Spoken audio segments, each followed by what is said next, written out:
Danny, Tej, welcome to the podcast. Thank you for coming on. It's fucking rock and roll. So excited for this. I'm So hyped. we were talking right before we hopped on about Tej's hiatus. So I'm curious, when Tej is off Twitter, off social media, not sending emails, what is Tej doing? What a great question to start off. I feel like for me, what comes very natural is to align with the waves of life, right? And I feel like the waves of life,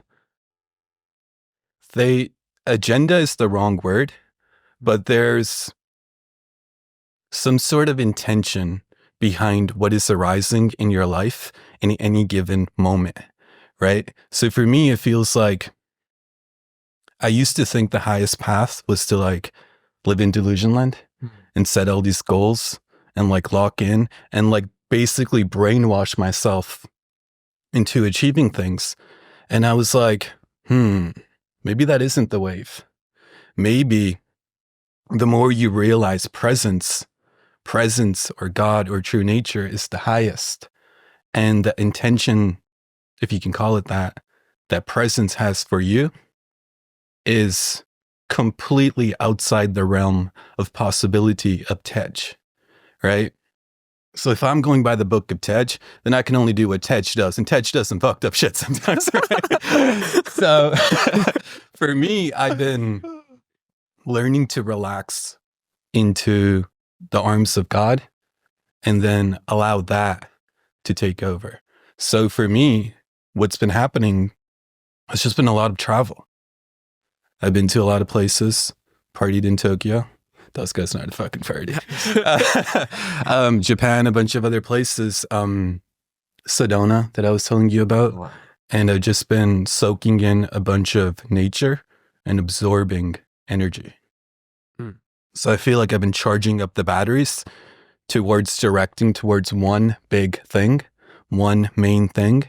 And I found that main thing. And it's going to be a big business play. And I've always said that the best way to get filthy rich is to be ahead of the world by 3 to 5 years, position yourself accordingly, set up shop. So by the time the world catches up, you're like, hey guys, and you already have everything ready to go. And then you take off like a rocket.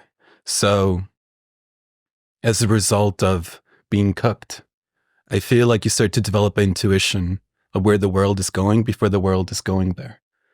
And then it's like, oh shit, let's fucking go. So that's what's been happening. And the Twitter stuff, the email stuff, I feel like I only talk when I have something to say. I much rather just soak in the silence because the silence is where all the magic is. Right? Even in conversations, like I love the silence. Like when you're on the call with your friend and then there's like a 10-minute silence. I feel like so much is communicated in that 10 minutes. It's like, bro, what the fuck were we doing talking for so long? We just had to shut the fuck up for 10 minutes. Right? So I've just been cooking in the silence, and the silence is giving rise to, I would say, a radically new life.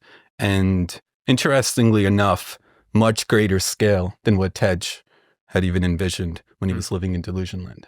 Yeah, because it's almost like when you're living in delusion land, you're coming up with what you think God wants for you. And when you're allowing presence to take over, you're just allowing God to do whatever God does on you. Right. And it's a completely different energy of like, I'm going to make $1 million. Well, how do you know that 2 million wasn't possible? Right. Exactly. Maybe if you just let go, you would have had a greater outcome. Yeah. Exactly. So that's what I sense. I also feel like deep down, the reason why we distort God and we like limit it in accordance with our mental constructs is because we're actually scared of God's full potential and actually unleashing it fully through you, right? Because majority of the world is like, they manifest God through conditioning, right? And if you're lit up like Danny is when you go on a walk with him and you go into a fucking coffee shop and there's a server worker like, hey, what would you like? And Danny's like, what's up? Right? We've experienced this. I see it almost every day. Yeah. It's like a shock to their system. It like breaks them out of autopilot. Yeah. Yeah. Ram Dass talks about it like bringing somebody up for a breath of fresh air. Yes. I love doing that. It's so much fun. That's fire. But continue. Where were you going with this? Bro. I don't know. The presence of God. Fully feeling the presence of God is scary. Oh yeah. So I think it's scary because that's where I actually think, you know how in certain religions there's like a fear of God? I actually think the fear is another word for reverence for God. It's like God is, you know, so powerful that there's like a saying, if you fully experience the presence of God for even one moment, you can die fully content. Because you're like, oh man, I just like experienced the full heart of reality and it satisfied every desire, every longing that I've ever had, even the ones that I didn't even know I had. Right? So I think for me, it feels less like Tej is waking up to God. And it feels like God is waking up to Tej. God is waking up to itself through Tej. And in these last 6 months since his retreat, have you felt a massive acceleration in that? Bro, yes. So one reason I'm wearing the LA hat is to promote the upcoming LA retreat. Let's go. Genius. The second December 12th through 15th. The second reason is I woke up and my hair was in 6 different dimensions. Yeah, so I feel like for the last 6 months, okay, I think one of the reasons why, just hit me right now, one of the reasons why I think I took like a step back from Twitter and writing is because as I was going through this process of losing who I thought I was, I couldn't continue to do the things that the old me was doing. I needed that space to actually, you know, allow something new to arise, because what I would do is like so much of this depth would start to open up and then I'll be like, oh man, like this is like through the voice of Tej. I'm like, man, this is crazy. Let me tweet about it. Yeah. Right. And like by tweeting about it, there's nothing wrong about tweeting about it. But what I would do is I would take these new experiences and I would put them in my familiar life. As opposed to allowing these new experiences to become my new life.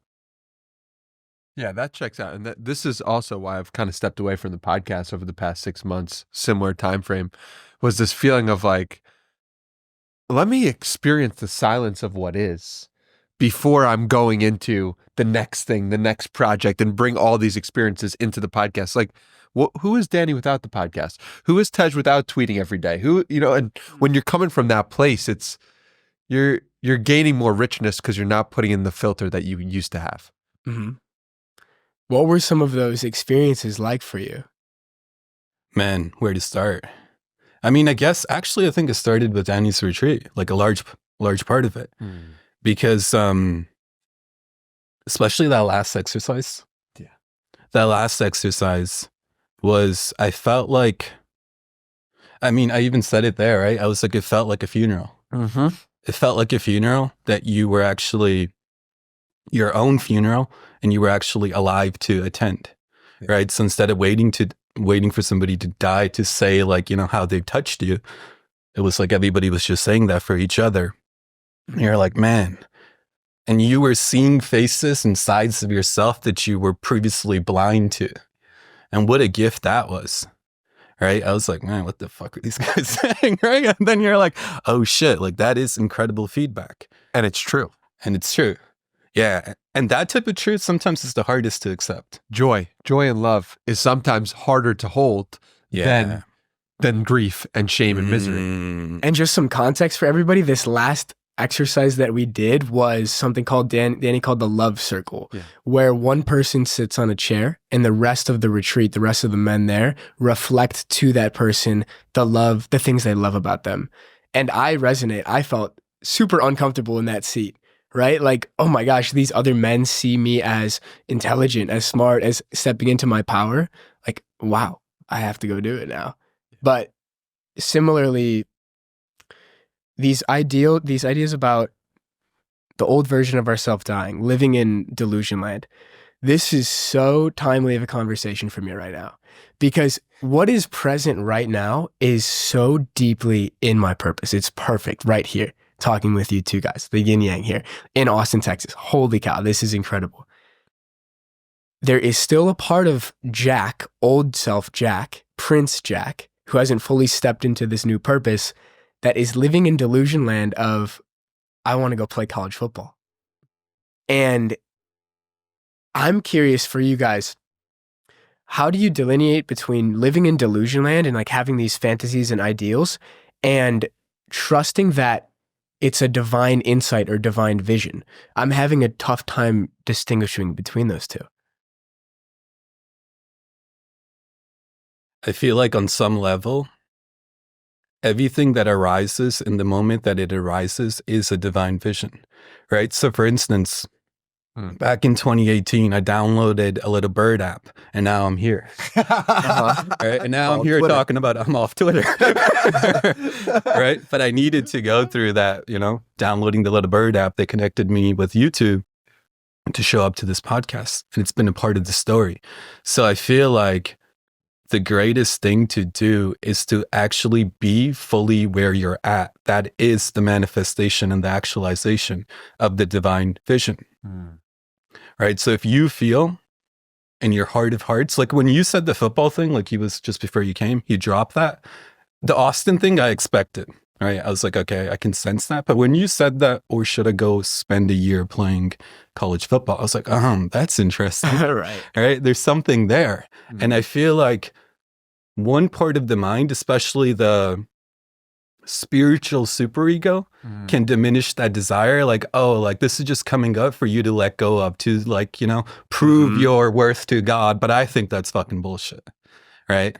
Personally, I think that desire is coming out to be actualized. Like, bro, imagine running a podcast, being a college football quarterback, and fucking tweeting about God. Like, that's what this fucking experience is all about, right? It's about experiences. So for me, it feels less like college football, bad, God, good. It's like, what if God wants to play college football right now? Have you had that experience? Maybe you were playing college football as Jack, and now it's time to play as God. That's fascinating. I also think an important piece to this is the energy that one brings the desire forth with. So there's something like, okay, my dad really wants me to play college football, or I just went on this ayahuasca retreat and I just had this vision of me playing around and playing in the jungle. And then that me throwing a rock around became me throwing a football around. Yeah. Like, I think what is often missed is like the same desire can come from 20 different places. And to really get clear on where's this desire coming from? Because I'm with Tej, desires are divine, but sometimes desires are planted from someone else. And sometimes desires sprout deep within us. And it's up to us to decide which is which. And how to figure that out is to figure out the energy with which you're speaking about it with. Yes. I think there's fear for me that there has to be a choice. Because if I go play a year of football, where am I going to have the time to do podcasts like this? Where am I going to have the time to write a book that I want to write? Where am I going to have the time to go build the business I want to build? That is that fear, lack, scarcity consciousness. But if I zoom out of like, I know what I'm going to be doing for the next 50 years, playing for one more year would be okay. It's just like this need to, I need to get the book now. I need to build the business now. I need to build the podcast now. But it doesn't necessarily have to be this way. And it's all actually happening right here. The podcast is still happening. Right. Which is wild. Right. I'm worried about not doing the podcast while doing the podcast. Right. Isn't it wild? I've been there. That's so crazy. Yeah, that's hilarious. It's like, we can miss life because we're worried about so good. Yeah. Miss life because we're worried about some future experience, but we're actually having the current experience that we're worried about not having in the future right now. Oh my goodness. Wow. That's so good. Yeah. I appreciate that insight and download. Yeah, I got you. What is it like for you to be back in the podcast studio? It feels great. It feels natural. It feels very, I knew I'd be back. I told you when I stopped doing it, it's like, people ask me, they said, dude, you did 400 something podcast episodes and you're doing 3 a week and this was part of your identity. And like, that must have been really hard to stop doing. And I said, actually, no, my breakup was a lot more difficult than this. Right. And like when I had it, it was just this understanding of like, the podcast is not me. The podcast is me talking to people. I'm talking to people all the time. That's not stopping. So, and I can come back to it at any point. So that gave me so much peace around not doing it anymore. And it feels great to be back in the very studio that I probably recorded 100 episodes in. When was that decision made for you to say, okay, I'm going to take a step back?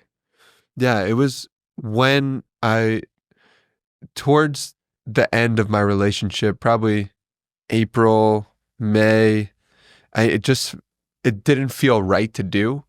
When I would record a podcast, it didn't come out in the way that was authentic and true. And I was like, I got to stop because my life is all about being authentic and true. And so if I'm presenting an image that I don't feel inside in any way that I'm aware of in the moment, then I got to stop doing this. So that's where it came from. And that's why I stopped doing it. Yeah. And in this 5-6 month gap, what are these deeper truths you've learned about yourself?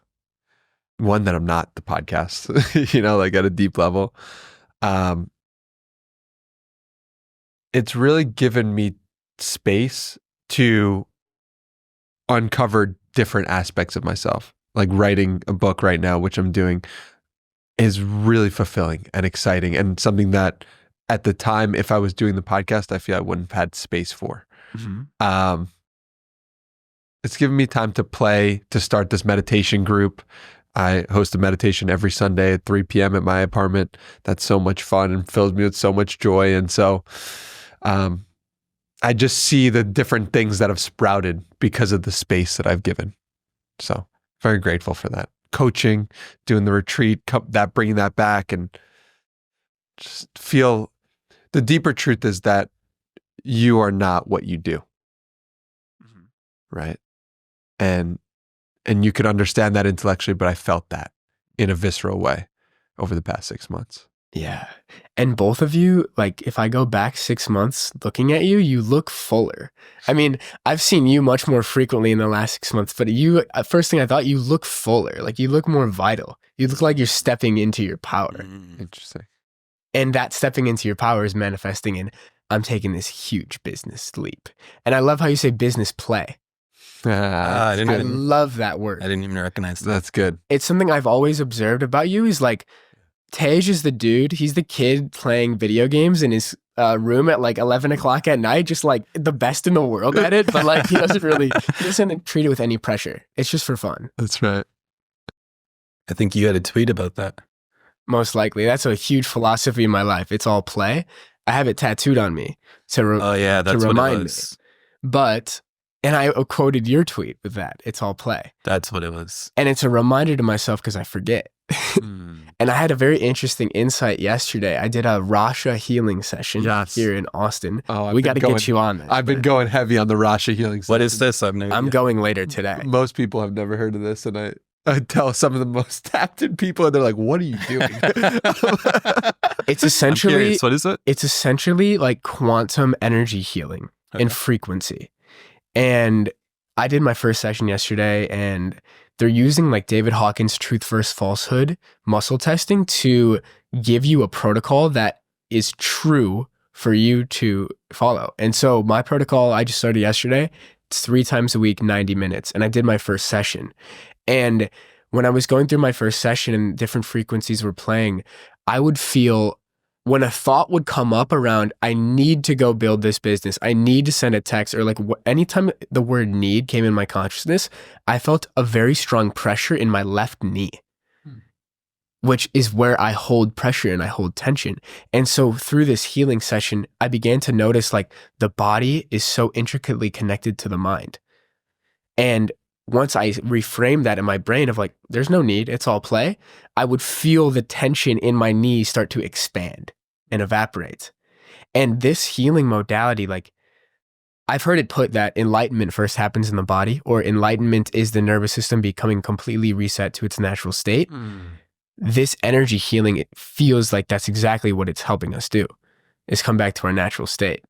So Dan, we'll put Tej onto this. You would love it. What's been your experience?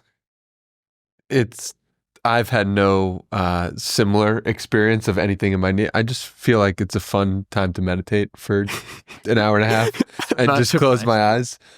But apparently, for this guy told me that I had more distortions than almost anyone he's ever seen in my current field. And I was like, this is amazing. If this is what I'm doing with all my distortions right now, just wait until those get cleared. And what does he mean by distortions? Distortions mean different diseases or different things that, like Alzheimer's or cancer, and apparently I have so many. Really? Yeah. Wow. So I'm excited to see how it plays out.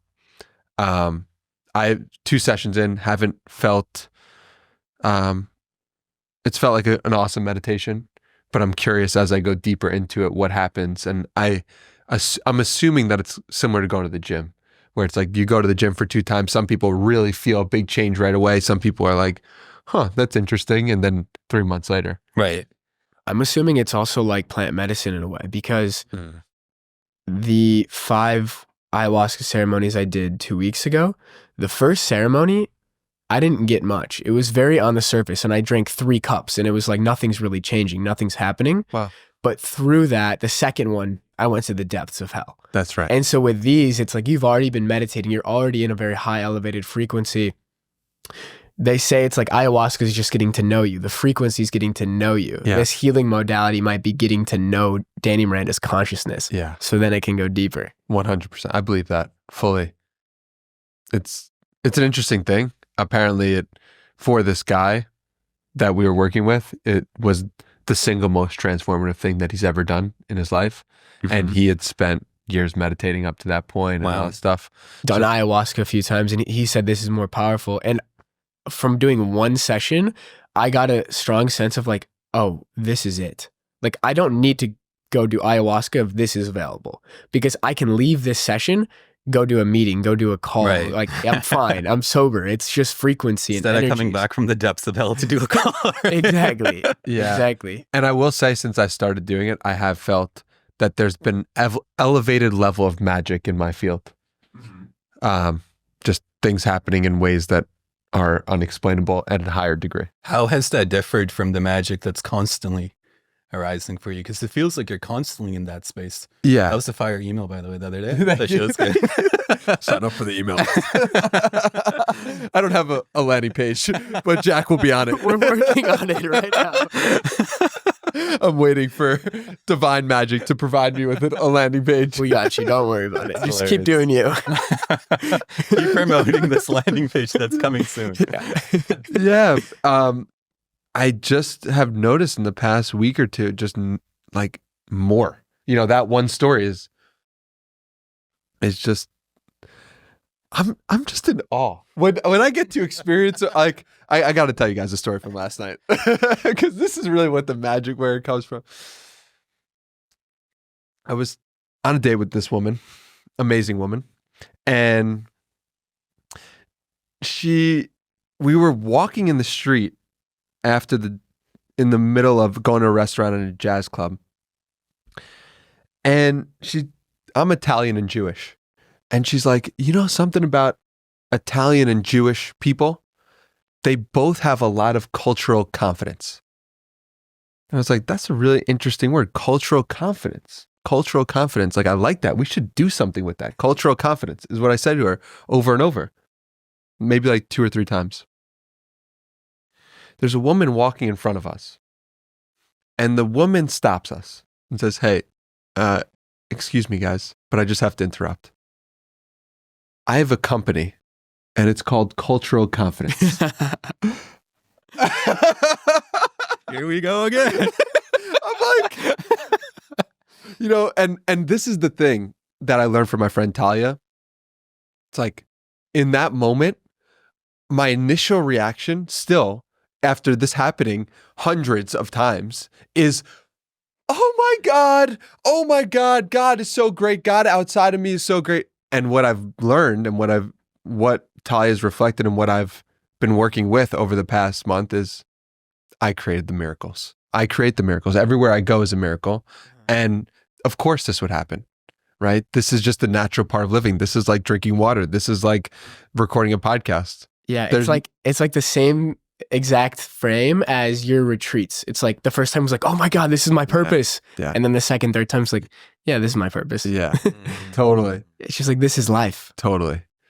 So it still hits me in such a deep, profound way to experience something like that, that I'm just so grateful to God to be able to experience it and to know that I created it and to know that it was in part because we are both coming from this place of love and joy and peace. And of course, that is going to arise when you're coming from a place of love and joy and peace. When did you start experiencing miracles? I really think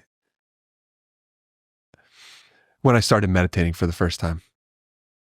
I mean, I've told this story before, but I'm meditating for maybe a month, and I was cold DMing these people to help them create cohorts. This is really weird. way. Yes, to help them create online cohorts. I mean, what are the odds of this? Wow. And I'm going through all my favorite creators. I know no one. I have no online audience really at that time, except for 5,000 Twitter followers, but really didn't know anyone, didn't have a network built out or anything. And I just sending DM and emails. Hey, I like your content. I think you should create a course of some sort. Can I help you with that? This is probably October, November of 2019. And I've been meditating for maybe a month. And I probably sent hundreds of emails and DMs, and one of the guys instantly I send the message, and within 10 minutes, he's like, dude, this is a great idea. Let's talk on the phone about it. So I was like, this is great. Like, I'm getting on the phone with this guy that is a creator I really like and respect, and amazing. So we spoke for 20, 30 minutes. He's like, yeah, I think this is a great idea. We'll work on it. We'll think about it. And then the next day or in the next week, I was at a coffee shop, and I go to the bathroom, and I come back from the bathroom, and this older woman looks me in my eyes deeply, profoundly, with eyes that you could really feel her and she could feel me. And she just introduces herself to me. We start talking, and within 10 minutes, she invites me to her church. And she said, you would really enjoy this church. You would really enjoy this church because this guy is speaking there. And he spoke there last week, and you would just really resonate with this guy. The guy that she was referring to was the same guy I was on the phone with in the previous week. And that was the first moment I could say, is this thing on? I've never experienced something like that. And then it was like, I was going to become a personal trainer, and I go into the gym, and I'm doing 75 hard, and the owner of the gym is also doing 75 hard. And I was like, what? So for me, the miracles are associated with when I am tapping into source, when I am meditating. Did you have a God concept at that point? I would say my God concept at that point was, show me. If you're real, God, show me. I don't really believe you're real, but if you are, I need evidence. And I was getting evidence, but I was also scared because the full story of that is I did not, going back to what we were talking about before. Holy shit. Oh my God. Thank you. I was scared because I grew up not believing in God and not thinking God was real and being something we practiced and something that we lived in. And she invited me to that church, and I was scared to go. I had a stomachache that was very real, but I could have gone the following week, right? I could have gone the week after, but every time I thought about it, I was like, that is requiring me to step into a purpose, into a life that I currently do not have space for. And I can see the divinity in that now as well. So yeah, that was my start with miracles. What's so fascinating for me is like two things. One, like you're telling the story from your vantage point, right? Like when the girl comes up to you and she's like, hey, like I have this company. But two things. One is like, imagine how many times you've said something to somebody and it confirmed their, Yes. you know, Yes. knowing of God, Yes. without you even realizing Yes. what you just said when you actually acted. Yeah, on you did your it to me. Intuition. Like Tell me. when we were working together and you were coaching me, I think it was in March or April, I said something to you. I was like, dude, the only people's tweets I'm resonating with on the timeline are your tweets and Tej's tweets. I said this to Danny during our coaching session. And he just said, like, very calmly, looking me in the eyes, he's like, oh, you're waking up. And at the time, like, I think I like almost fell back in my chair. I was like, nobody's ever said this to me before. Like, what does this mean? And you're like, why is that so profound? I was like, I've just never heard anybody say that to me. And so my opening to the world of miracles, and thank you guys for posting your truths on the timeline, because it started to open something in my consciousness. Like, there's a different energy when I'm reading your stuff than most of the other stuff I was reading. But for me, miracles have only opened up in the last 6-7 months, which is wild. And now it's like, I was telling you, the last 2 weeks in Austin have just been a continuous miracle. Like, I'm reading tarot cards every day. I'm doing tarot card readings for people. 6 months ago, I wouldn't ever say God out loud. So the acceleration is incredible. And it's in large part thanks to guides along the path like you guys who have shown the light. So thank you. It's so special to witness. Yeah. Wow. Take it in. Like, you guys might not see it this way, but as somebody who has more recently got onto the spiritual path, I almost look at you as spiritual teachers and spiritual guides for me. And I think that's what you really are. Like, Tej, I think you're a spiritual teacher disguised as an entrepreneur. And it's interesting you use the word disguise. It's not a disguise for me. You can see right through people. He took his Halloween costume off, right? The Halloween costume came off in 2018 when I'm saying, why is this guy tweeting about love? Like, what is this? What is this dude who's talking about making 6 or 7 figures? What is he doing talking? That was the position. Yes, that was the position. Yeah. And it made no sense to me. And it is actually hilarious to me that I went to a yoga studio. The yoga studio teacher was saying the same exact things as Tej's tweets. I was reading A New Earth by Eckhart Tolle and being like, this is the same thing. And I genuinely, for bottom of my heart, had no clue what the connection was.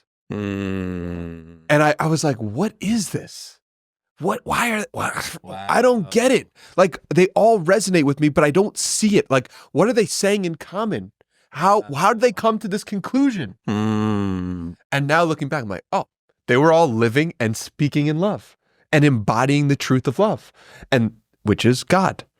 Little newsflash here, which might be someone's first time hearing that. And that's why I have empathy for it, because I put myself back in that position. And it was a year of me not knowing, me feeling it, but not knowing what it actually was. And that the Spirit of God was moving through all 3 of those people. And so it's like, if you can find those people, if you could just have those breadcrumbs of those people, like Tej was a lifeline of a world of light, a being of light in a world where it didn't make sense to me. And just that I had that to grab onto gave me, when I saw it the next time in a slightly different way, I was like, okay, I recognize, I don't see it, but, and then the next time, okay, I get it. And so, it might have been in 2020 when I made the realization, when I read A Return to Love by Marianne Williamson, of like, oh, now I get it. So it could have been 2 years of me just making the realization that love is an important thing to embody, and that it feels good, and that it is God. And then it took another 3 years for me to actually let go into that. And like, actually, I wouldn't say it was until 3 years later when I read David Hawkins where I'm like, oh, I see it even more clearly because I have a map to follow. Yeah. So And 3 years from now, we're going to be looking back at this podcast like we knew nothing. Right. Exactly. Of course. And that's the journey. It's so fun. Tej, what are some of these esoteric, mystical, spiritual practices you've been into the last 6 months? For me, actually, so I haven't done any psychedelics besides mushrooms twice. First time was great. Second time, went to the depths of hell. Shout out hell. Took me like 2 years to recover from the second time. Mm-hmm. But so I haven't done any psychedelics or so all this stuff that you guys are talking about is like very new to me. I don't know much of anything. I have a buddy back home who's really into this kind of stuff. He always tries to, it's like, yo, come here, come there. I just haven't gone. But for me, the practice that I've been doing for the last like 5 years, 6 years is embodying where I'm at, like right now, for instance, right? I feel like with every practice, we're trying to open up to the present moment, to presence, and then from there, actually open up the gift. So we can learn something, we can see something, we can understand something. And through that understanding, change and transformation takes place, right? So for instance, it's the same thing with, let's say with the psychedelic, you take a psychedelic, right? Normally you were this character in time and space. You take the psychedelic, it puts you instantly into presence. You're like, what is this world? What the fuck happened? I had all these stresses and worries in my mind. Where the fuck have they gone? What the fuck's happening? And you start to relax into presence. And then on psychedelics, you're sometimes shown something or something from your unconscious comes up, right? Or like various desires that you thought you may have let go of are actually there and you've been covering them up and now there's space for them to actually arise. And you're like, oh, I've been keeping that covered, right? So that's only possible through presence, right? So the practice that I've been doing is embody presence and become curious about every single thing that you're experiencing because there are no accidents, right? So for instance, when you were like, I feel tension in my knee, right? Like if you're embodying presence, you could be like, that's interesting. And maybe if you stay with that tension, it will actually open up and show you a memory of when you were 5 years of age and when you first started tensing that muscle because some emotion started to arise in you and it was too much to hold. So then you just clenched your leg instead. And since then, maybe, I'm not saying this is true, I'm just using it as an example. Maybe the tension, now the unconscious response to any type of stress is to just tense that area by default. What's funny is the left knee was the knee that ended my football career. Wow. I tore my ACL because I put so much immense pressure on myself. I needed to find a way to get into the starting lineup. I needed to find a way to get on the field. And I was also building a startup at the same time. This is sophomore year of college, and I had so much pressure, and it just snapped, right? It's like a rubber band snapping. The ACL snapped. I never thought about it that way. It was all that pressure built up to a point where I couldn't hold it. And I felt like it was a slap from the universe to get me back onto the path, or to get me onto the path of God, which I never knew was possible at the time. And so there still is this programming in me of feeling like there's pressure to do something, to perform, to get somewhere. Even me doing this podcast is actually me doing the work on myself of there's no pressure. We're just here. There's nothing to perform. So, you know, I've found really interesting ways, especially in the past 6 months, to do the work on myself. Like this is part of doing the work, but also going and dancing in Thailand for 3 months was doing the work every single time. Like the partying on the surface was actually me looking at all my insecurities, all the places I wasn't free, all the areas where I thought people were judging me from the outside, and just getting to a place of liberation. And so now, like, it becomes a game. It's so fun. It's like, okay, I'm sitting down at this podcast with Danny and Tej. The first 5 minutes, I'm nervous. Okay, it is what it is. I like how you say, oh. So funny. It's like a big brother. That's what I think. Nothing to be nervous. I appreciate it. Yeah, but then once you sink into it and sink into presence, now I feel very aware and very here. So it's a never-ending journey of doing the work. Yeah. It's so fun. Yeah.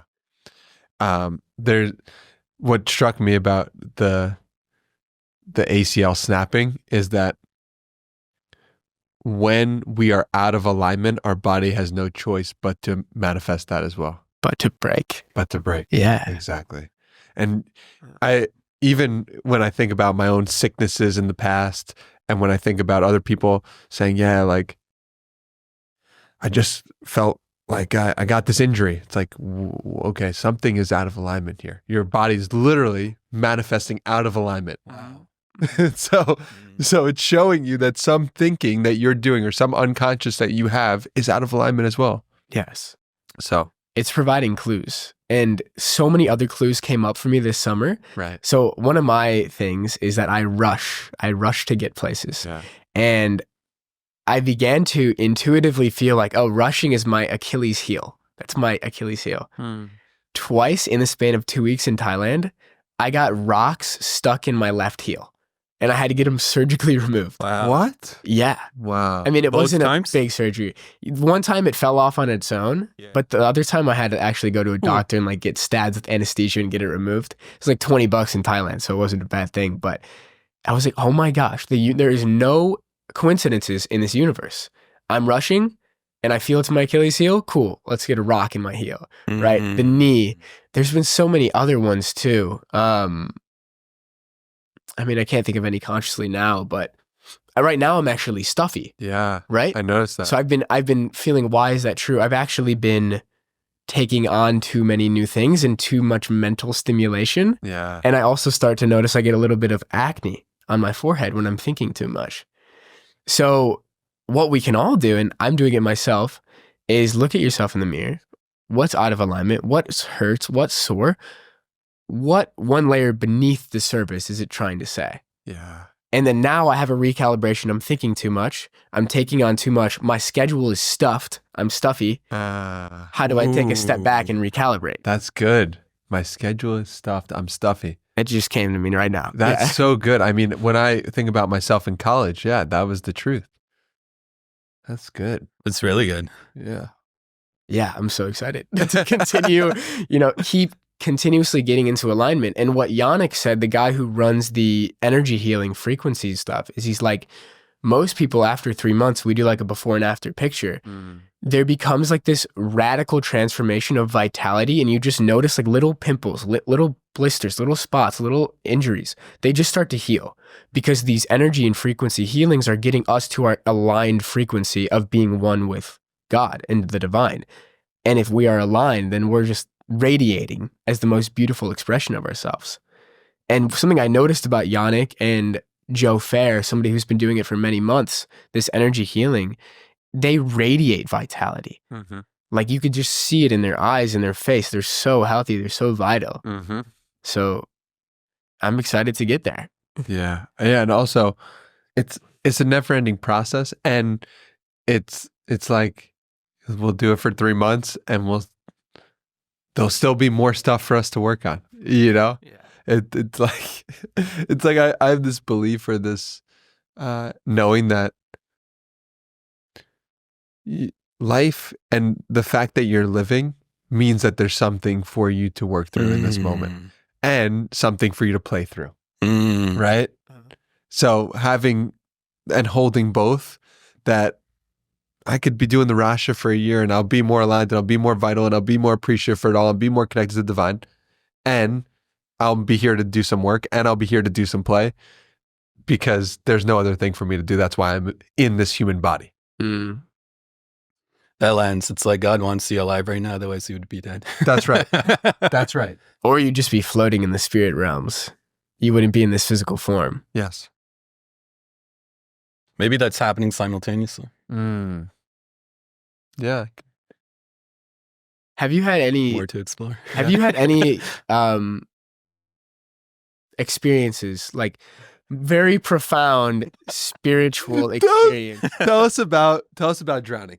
Oh shit. Oh shit. All right, this one's funny. So let me loop back around first. When I first did, so I've had like numerous near-death experiences, right?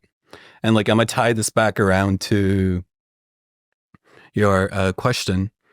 I feel like in many ways, you can measure your state of realization at the moment preceding death, or when you feel like you're about to die, right? It could be induced through psychedelics and it feels very real, or it could be a real near-death experience, whatever it may be, right? So I've had three real near-death experiences. The first was 16. I'll make the first two brief because they're kind of like, not that interesting. At 16, I got alcohol poisoning. And then I was like, gone to this party. It was New Year's Eve. I was like drinking from like 7 p.m. till like 7 a.m. And I was like puking blood on some girl's washroom floor. I just met the girl, poor girl. And then I was like floating in and out of consciousness. And I'm like looking and I'm like, whose blood is that? Like even back then, it didn't feel like I was in my body. Right. But I was like not spiritually inclined at that point. Right. So I was just looking around. I'm like, man, there's a lot of blood. That person's probably fucked up right now. I'm like, oh shit, it's my blood. But I wasn't feeling any pain. Right. I was just going in and out of consciousness. And then I remember at 16 pleading. I was like, yo, I'm fucking dying and I haven't even lived. I've been such a coward. I haven't even done anything that I wanted to do with my life. I had all these goals and all these dreams that I've been too scared to pursue. I'm like, God, if you give me another chance, then, I'm not going to end up in this position again. I'm not going to take this for granted. Right. So, I survived, obviously. And then, then from like 16 to like 25, I just like foot on the gas and just went pedal to the metal. And then, all the stuff that I put into my overpriced moleskin notebooks, I turned into reality. And then at 25, I thought, man, like, if I die right now, I'm going to be good, because I always thought that when you die, if you have regrets, it's because of all the things that you left undone in your to-do list, all the dreams, right? All the relationships, all that stuff. That's where I was at. So I'm like, man, if I go right now, I'm chilling, man. I'm chilling. And then God knocks on the door. And then the aroma of death starts coming, right? This was on the psychedelic thing. So I did a bunch of mushrooms and then I started to experience, one, myself start to evaporate, but two, I remember I had a trip to New York booked like for the next week with my girlfriend. And I started to realize when I was dying that there was no New York and there was no girlfriend and there was no me, right? And this entire time I thought this world was outside of me. And in the beginning when I was dying, I was saying everybody's names out loud, right? I was like, my mom's name, my dad's name. I was like, fuck, my sister's in Australia. She just got into med school. She's going to have to come here for my funeral. This is so fucked up, right? I'm like, oh my God, my parents don't even know I'm here. And like, they don't even know that I'm, I'm doing this and like, I'm fucking dying. And then, so I went through that entire process. And then after I had this realization that all this time I thought that I was going to leave the world behind. But as I was actually crossing that line between life and death, I was bringing everybody with me because they were all part of the same consciousness. So nobody was ever separate, right? It's like when you're dreaming at night, it's all these different people and places and you wake up in the morning and you're like, man, I thought that was a character in my dream, but it was just a part of my mind, right? And I think mind is another word for consciousness, but that's not the story. The story is the second time when I thought I was on my high horse, like, man, I'm ready to die. I'm ready to go, right? It's all good. At the moment of death, it felt like all of life and all of reality, they took off the Halloween mask and actually saw the face of God, the presence of God arising through every form. And it was the most loving, the most compassionate, the most peaceful presence that I've ever felt in my life. And once I experienced even a dose, like a micro dose, not even like I couldn't even take in the full dose, right? I just took in a micro dose, like the smallest whiff of air. I was like, I fucked up. It's like, man, I fucked up. Imagine, I think I'm dying right now. I'm like, I fucked up. This entire time, I had the opportunity to actually live my life as an extension of this, and I completely missed the fucking mark. This was the whole fucking point. Because at that time, I remember I was so into the money in my bank account, Twitter, all this stuff, right? And then I remember, like, I was like, the money in your bank account, like it wasn't even a thought. It was like Monopoly money. I'm like, I've been spending my time chasing Monopoly money, and I could have been in touch with this. Nothing wrong with Monopoly money. I'm back to it, but I was like, holy fuck, right? So then I survived again, and then the third time, looping back to what Danny was saying, this is more recently, this year. So. So I like to experiment, right? So I'm like for me, I feel like a lot of people get into self-development and then they pick up a lot of habits, positive habits, and then they fill their day with these habits, right? But you don't really know if a habit is doing any good for you until you stop doing that habit.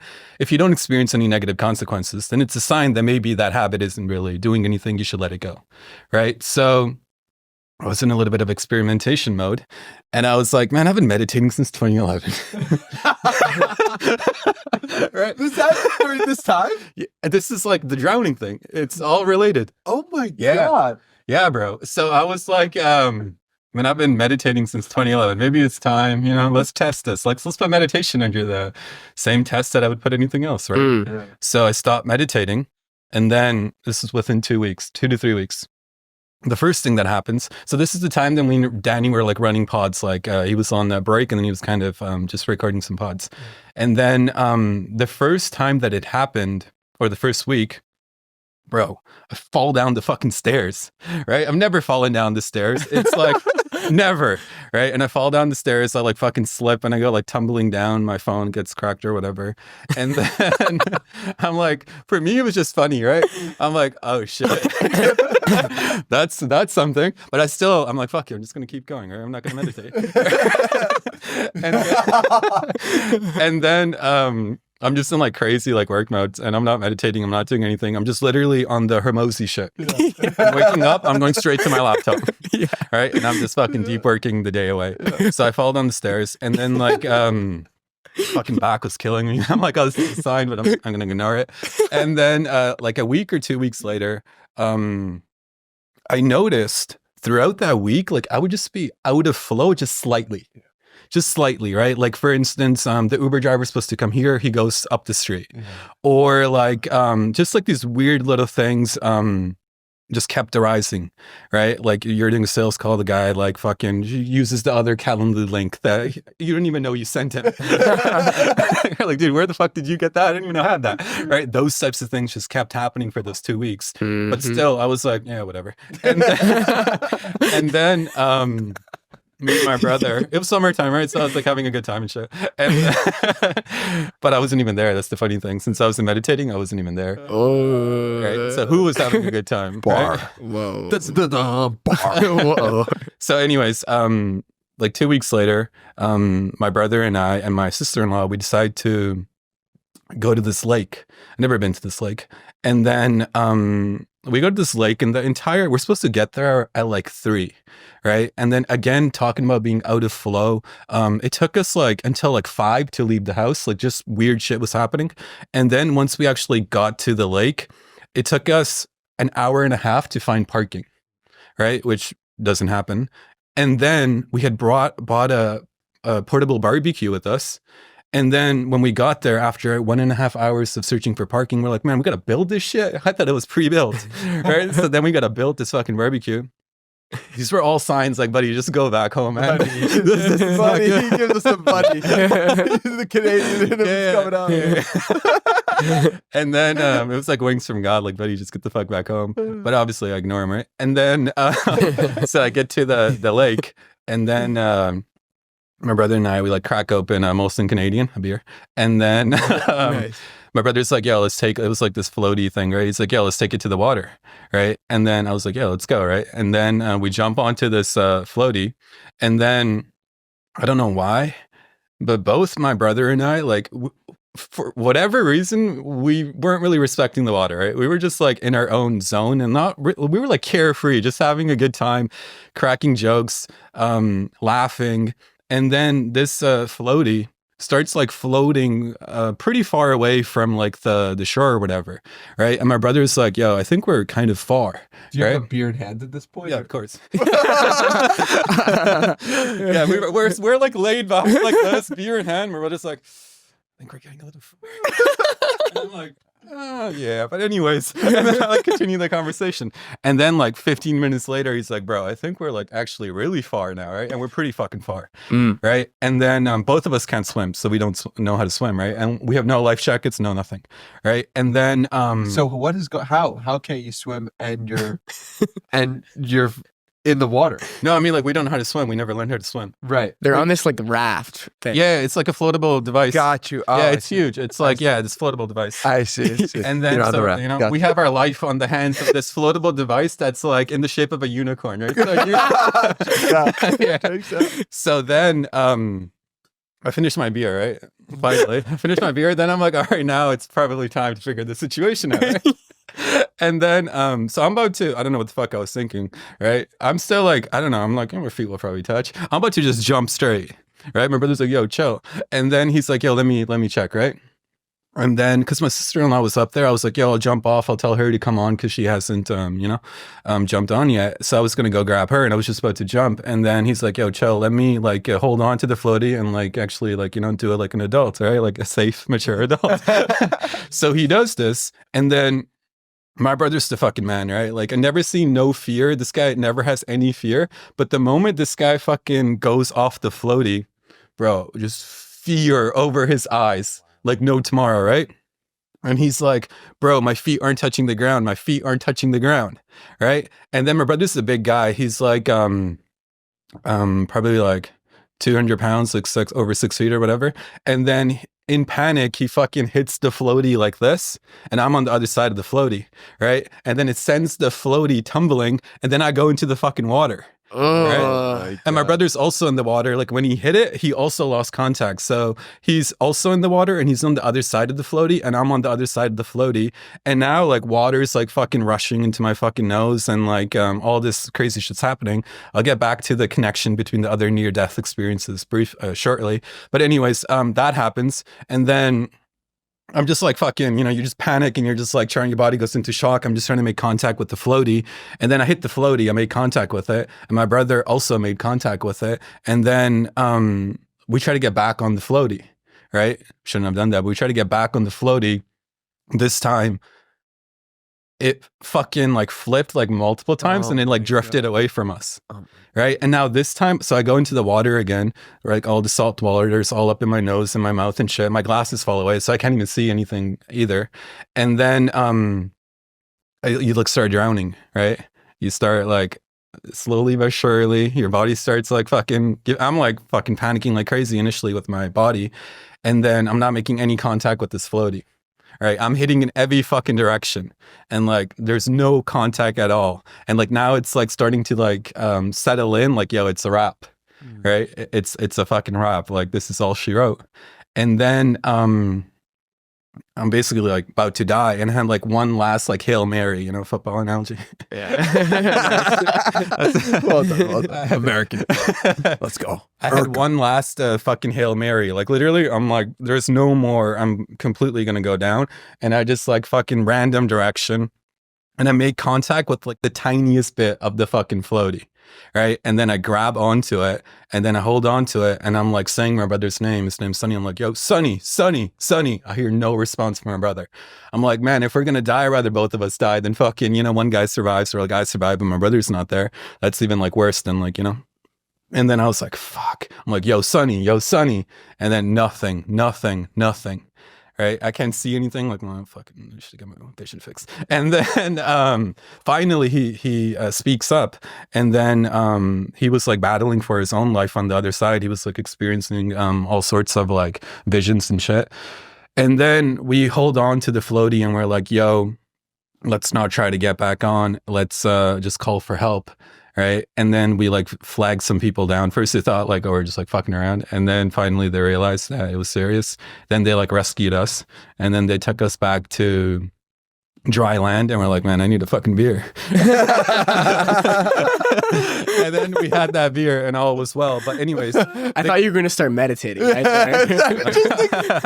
Actually, I didn't even think about it. And then. Yeah. That's why you were drowning. Yeah. So anyways, the connection with the story is the first time that I thought I was dying, I was screaming out for another chance to run it back so I could like live out all my goals. The second time I thought I was dying, I was calling out for presence essentially. I was like, man, I didn't miss the boat. Like I could have been in touch with this. But the third time, like when I was drowning or like it felt like I was completely drowning, there was such a level of peace that was arising that my body was like twitching out and like trying to survive, but like internally I was like almost like watching a movie of somebody that's like drowning, and you know it's a movie. Yeah. Whoa. And I was like, this level of peace and love that was arising, it was like so magical and so touching that I was like, man, if this was the end, it was a fucking blast. Like, this was epic. Like, what a great way to go out, right? Like, I'm fucking with the fishes. Like, this is low key awesome, right? So there was a level of peace that arose, and even after the fact, like that happened, like it was so like chills. It wasn't like, oh, that was such a big deal. It was just like, oh, almost drowned, whatever, right? Because that level of peace that arose, it was just like part of the movie, the drowning. And when you But the peace was real. When you start meditating again? Yesterday. I'm kidding. After that, I was like, all right, that's where I'll call it. This is where the experiment is going to end. And then I started meditating probably the next day or a couple days later. Wow. And then haven't died since, so I guess it's working. But yeah, that was the story. But I think the takeaway is, one, make sure drink a lot of beer, stay hydrated. But two, the takeaway is like, remember on your pod, I was talking about level 1 identity, level 2, and level 3. Level 1 is like the life of conditioning, which was me at 16, right? And I wanted level 2. Level 2 was me at age 25 when I thought I was dying, and I was really opening up to level 3. And level 3 was actually the completion to my heart's deepest longing. Do you feel you fully transitioned into level 3? Yeah, I actually think that drowning was the death of my level 2. Oh, wow. Yeah. Is there a level 4? Find out. Stay tuned. Wow. But the fact that you were able to like operate in this seat of the observer, like this God consciousness, while you are at the brink of death, that's incredible. It was a surprise for me too, because I was traumatized with death because of the first 2 experiences. So in the back of my mind, I was like, man, I'm doing all this work, but like, that's going to be the true test, right? Because then everything in your unconscious gets exposed, right? And there's no hiding from yourself. So if you're about it, then you're about it. But if you've been pretending to be about it, then the joke's on you because you were pretending from yourself, right? So I was always like, truth be told, I didn't know how I would respond. So when it happened and there was just like peace and bliss, it was a low-key enjoyable experience. Like, it wasn't a traumatizing experience. Like, for instance, if you think of yourself, or if you know yourself to be infinite consciousness, then you would want to experience a variety of experiences because you know, you're indestructible, right? So sooner or later, you would be like, I wonder what it feels like to be eaten by a lion. Right? Oh, that's a cool experience. If you're truly deep, I'm not at that level, but I'm saying like I can see. That's level 4. Yeah. Yeah. Right? So for me, it was like, oh shit, like this isn't even me that's dying. So just like the first time, I didn't feel any pain. Even though I was fucking puking out blood all over the place, didn't feel like it was my body. The second time, it felt like the world that I thought I was leaving behind wasn't actually a world. It was actually my own consciousness. And the third time, I felt more like the peace than I did as the person that was drowning. From this place of awareness, and like it seems like your soul, your spirit was so primed and open from a young age to be able to be at 16 and like see the world in that way and not be able to associate it with spirituality, but you were having a spiritual mystical experience, and to be so open to these things just through meditation and a few psychedelic trips. I know you do a ton of work on yourself, but like, why do you think you're here on this earth? Like, what is your mission? I'm curious what you guys would say to that from the outside looking in. Yeah, I think your mission might be very similar to mine, which is elevating collective consciousness and initiating and being a light for widespread awakening, but through the vehicle of wealth creation in conscious business? Because I look at you as like, you're going to make $1 billion. Then what is the impact you can have from that? Whereas Danny, I'm like, I don't think that's as important to you. I don't think it's in your nature. But the impact you're going to have is just as big, but it's going to manifest very differently. Does that resonate? Yeah, I feel like in many ways that's going to be like a natural byproduct. But for me, the way that I perceive it is, I feel like if I were to, take on this mission that I'm going to be this light in this world, then I would actually get in the way of the light that is trying to liberate the world. So good. Right? It's going to be like, again, I missed the point. I turned the light into an idea instead of just being the light and allowing that to illuminate. Just like our previous example, like if you say something to somebody and they like, like that lady that brought up that cultural, that company, confidence, like she was being that without even realizing. Right. But you can be that consciously. So for me, it feels less like I don't have any missions to liberate the world or to free humanity or to do any of this. My intention, if you will, is personally, I don't even feel like there's anybody outside. So there is no world to liberate. There is no society to free. Right. So for me, it feels like I'm just flirting with consciousness and I'm seeing what the fuck will happen.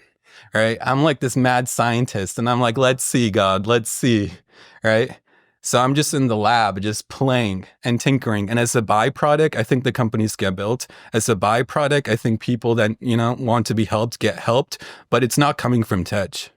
I think Tej can only get in the way, but God can use the skills of Tej to assist humanity. How do you get Tej out of the way?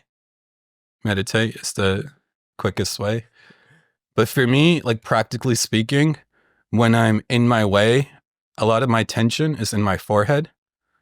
When I'm out of the way, my tension or my reference point in my body is in my feet and in my arms. And like when I'm grounded in my arms and legs, then my heart and my belly and my mind become much more open and receptive.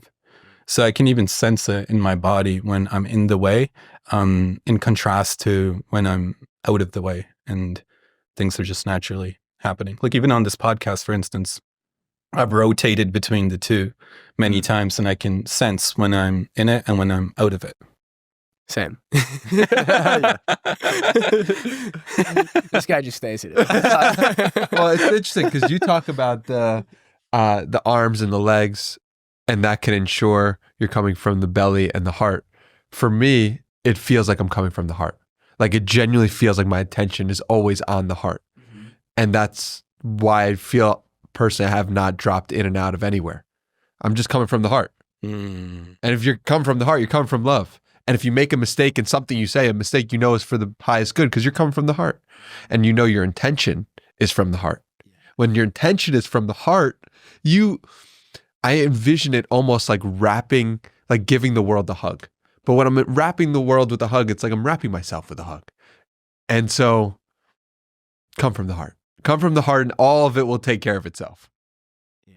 I might run that for the rest of the pod. I'm with it. We want to feel that heart. Yeah. And you guys are both such great mirrors for me because on one hand, I share the business ambition with you, right? That's more like in my DNA.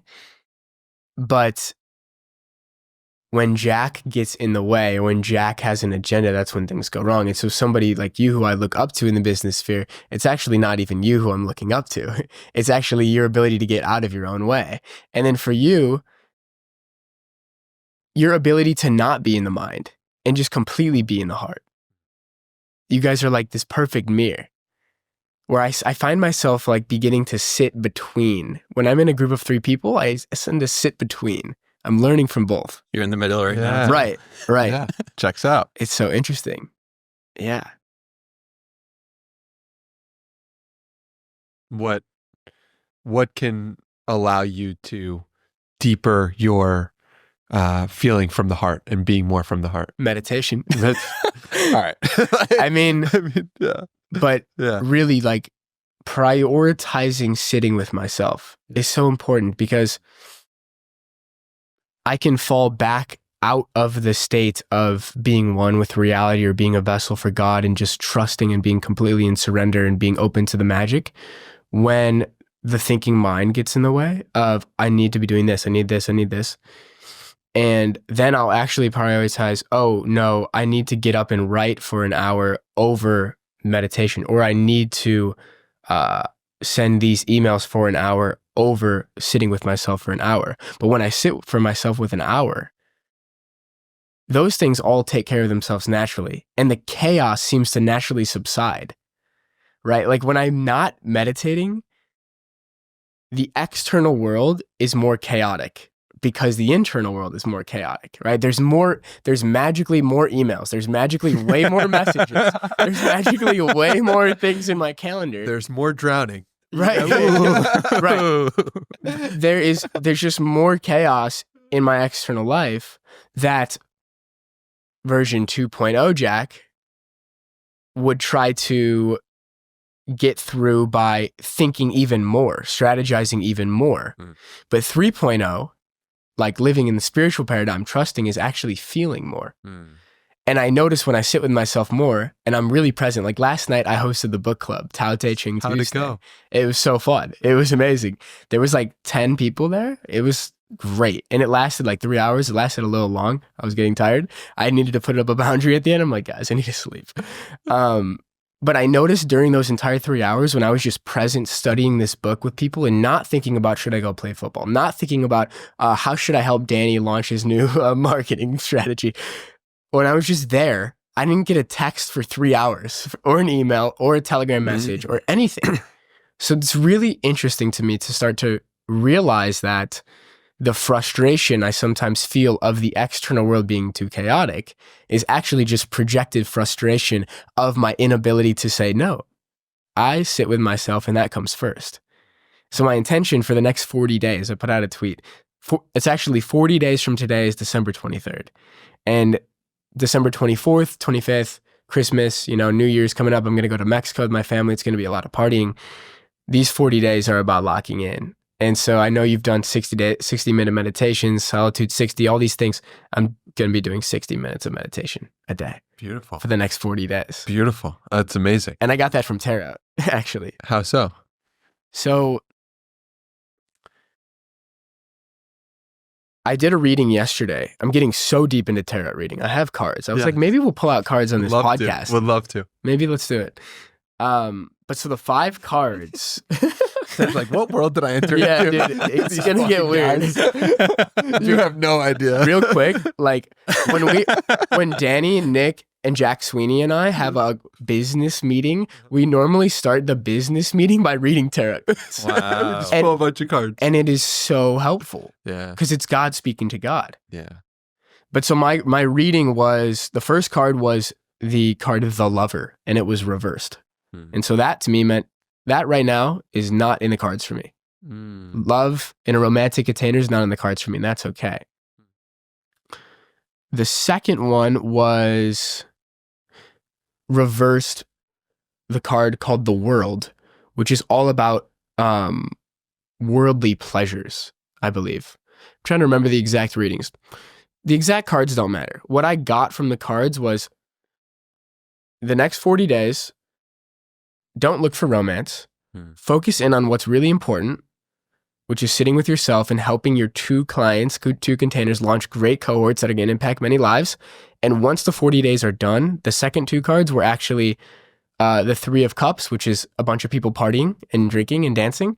And the last one was the World. So like worldly pleasures, going to Mexico, drinking beer, like that's all going to happen. I love that part, right? That's just as spiritual in a way. But right now, what's most important to me is coming into myself, right? And then the clarity will arise of, am I supposed to be in Austin or am I going to go back to college? Who knows? Who knows? But I feel more at peace with it now. It's beautiful. Yeah. Yeah, I'm happy to hear like that you could just pull a bunch of cards, figure out the meaning, and then see the truth of it in your own life. Yeah, I've been doing it every morning now. Yeah. And it's It's fun. And it's a great way, I'm realizing, it's a great test of how connected am I to intuition and how out of planning and strategizing I am, because a true tarot card reading is going beyond your rational mind. Yeah. And so it's like, okay, I hear a train horn. I hear 4 train horns right when I pull out the deck. That means I'm going to pull 4 cards. Or I had a vision right when my alarm went off this morning of a card falling on the floor and showing itself to me. So I got up and I dropped the deck and only one card was facing up. And that was the card I got this morning. Wow. And each one is just kind of like pushing me back into clarity and alignment and guiding me on this path of rapid transition and rapid realignment, which it feels like I've been in realignment for so long. And it's so inspiring to be here with you guys, because I look at you guys like, you're grounded. You're grounded in who you are. You're grounded in what you do. I'm still in this transition phase of, I see it, but there's chaos to be sorted through. And the only way to sort it is sitting with yourself. Yeah. One thing that I've gotten from you that I just want to highlight is the noises that appear and the external stimulus that appears as also being significant and very meaningful. Yes. And tapping into, why do you hear that bird 2 times? Right? What that person said something in a distance, that maybe was exactly what you needed to hear. And the more present you can become, the more you're able to tap into all of the information in the field. Right. Alan Watts says it, and it often starts like an EDM song with this verse. He says, the easiest way to get into the meditative state is simply by listening. And I felt in the jungle in Peru, what really happened is my crown chakra just completely opened. And like the crown chakra's connection with God, oneness with source.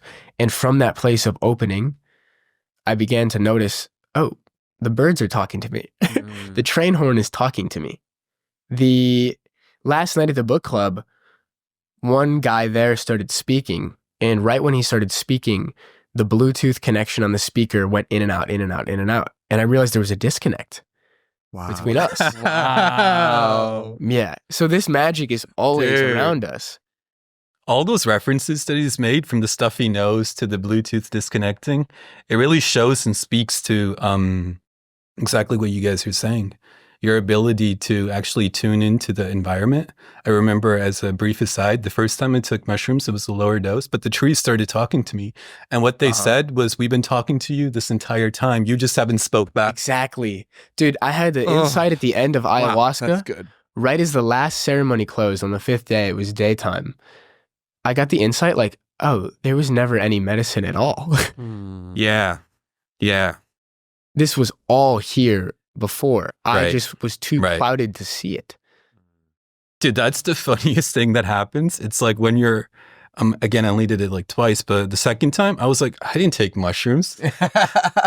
I'm not on mushrooms. This is fucking reality. This is reality. Right? It's like you take conditioning, you don't take reality. So when it wears off, it's like, I'm taking conditioning. I'm like, oh, who the fuck was I? Who the fuck was I? Right? So you're consuming conditioning as opposed to consuming mushrooms. Wow. That's opening you up to reality. Yes. And these insights of like, the trees are talking to me, the train horn is talking to me, this is a sign, right? We can only perceive it when we're sensitive and when we're not numbing ourselves out and desensitizing ourselves. Because that's what I began to notice in the jungle, like after 4 or 5 days of no salt, no sugar, no fat, and no screens, no work, barely any reading, just a few Tao Te Ching verses maybe. But literally just sitting there in the jungle, I became so sensitive. And in that place of sensitivity, God is able to connect with itself. But our entire society is built around how can we numb ourselves away from our true nature, from who we really are. That's really fascinating, because like when you took out all the man-made stimuli, you started hearing the natural stimuli. Yes. Right? Normally it's like, I don't hear that train because I'm checking Twitter. That's my train. That's my fucking train right there. Right? But when you take that away, then it's like your consciousness becomes attracted and receptive to all the signs that are constantly happening around you. Yes. And something I observe about you is maybe you do it consciously, maybe you don't, but you prioritize your sensitivity. Like, oh, we're going out to a restaurant to eat. I'm like ordering like the fancy, like give me the empanada, give me like all the seasonings. You're like, let me just get plain chicken and rice. Let me just drink water. Let me get the plainest, most bland cacao I can drink. Yeah. Is that conscious for you? Is that why? So that's a very interesting noticing on your part. That has come about because I've had so many allergies in my life. And so since I was a young kid, it was always like, okay, if you eat this, you could die. You eat that, you could die. So I became very attuned to, let me just eat the simplest things possible that I know, that I like, that I trust, because the more that I add to it, the more likely I am to die. So I have a peanut allergy, a shellfish allergy, an avocado allergy, a banana allergy, like so much that it's like, I'm just going to stick to what I know. So that's why I do that. Yeah, I think it's we serving could draw you. some meaning to it as well. Right. Like, God wants this person to just have this specific diet. Yeah, maybe. You know, I think it's similar for me. I'm allergic to tree nuts. I've tested allergic for cashews and peanuts and almonds, but I still eat them, which maybe is that saying something about me? What is that saying about me? You like to live on the edge. Definitely. You don't care. Yeah, it's interesting. And in a way, I think it serves me well. Curiosity, but that curiosity can also get me in trouble. But even with like bananas and avocados and stuff, like I haven't never got tested, but I get very itchy sometimes when I eat them. Right. And that's not listening. 100%. Right. And that's an added, like, I'm listening. Okay, God is telling me not to eat this thing if I'm getting this reaction from it. So I'm going to change my behavior. Yeah. It's the same thing as listening to specific music and not liking how you're thinking after. Yeah. And then it's like, okay, well, I'm going to listen to the Light Place playlist and I'm going to create a playlist where it's just music that makes me feel good. And what do you know? I feel good all the time. So I think it's my ability to notice and then act on what I'm noticing. Because you're right. There is a world in which I notice all that stuff, triggers me in some way, makes me feel worse, and I still go into it, which I did do when I was a kid. I would have ice cream and it'd make me feel bad. But I've surpassed that. Yeah. I don't need to feel bad for no reason for something that I'm putting into my body. And that includes people. Right? We inhale people as well. And so if people don't make you feel good, don't inhale them. Choose a different person because people are nutrients as well. That's a banger. That's a banger. Dude, both of our marketing brains came on right there. People are nutrients. Yeah, because a person is bringing forth everything that they are bringing into their consciousness. Man, I resonate so deeply. You put them into another dimension. Yeah. Well, you triggered something that happened a few days ago. Like, you know, when we're connecting with people, we're not just connecting through our voice and sound and frequency, we're connecting on each of the 7 chakras. And I had a moment the other day where I stopped and I bought some homeless dudes some food and I went into 7-Eleven and I talked to them for like a good 10, 15 minutes. I was curious. I wanted to know them and I like was really speaking to them. And I noticed after that, my root chakra felt incredibly closed, incredibly unstable. And I realized it was actually our sharing of unstable root chakras that brought us into each other's fields in the first place. Wow. And here's why. Wow. I'm only in Austin for 2 weeks. You can see it outside. I'm riding a little motorbike around, right? I don't have a car. So I don't have the real groundedness and security here. And because I don't have a car, I didn't have any change to give this guy. So I said, yo, come on, let's go into 7-Eleven and I'll get you something. But if I was truly grounded in my root chakra and I was secure and I had change in the car, I had some money, be like, here you go, and go about my way. So it revealed something to me. And each person we interact with, we're connecting with on every one of these different levels and dimensions.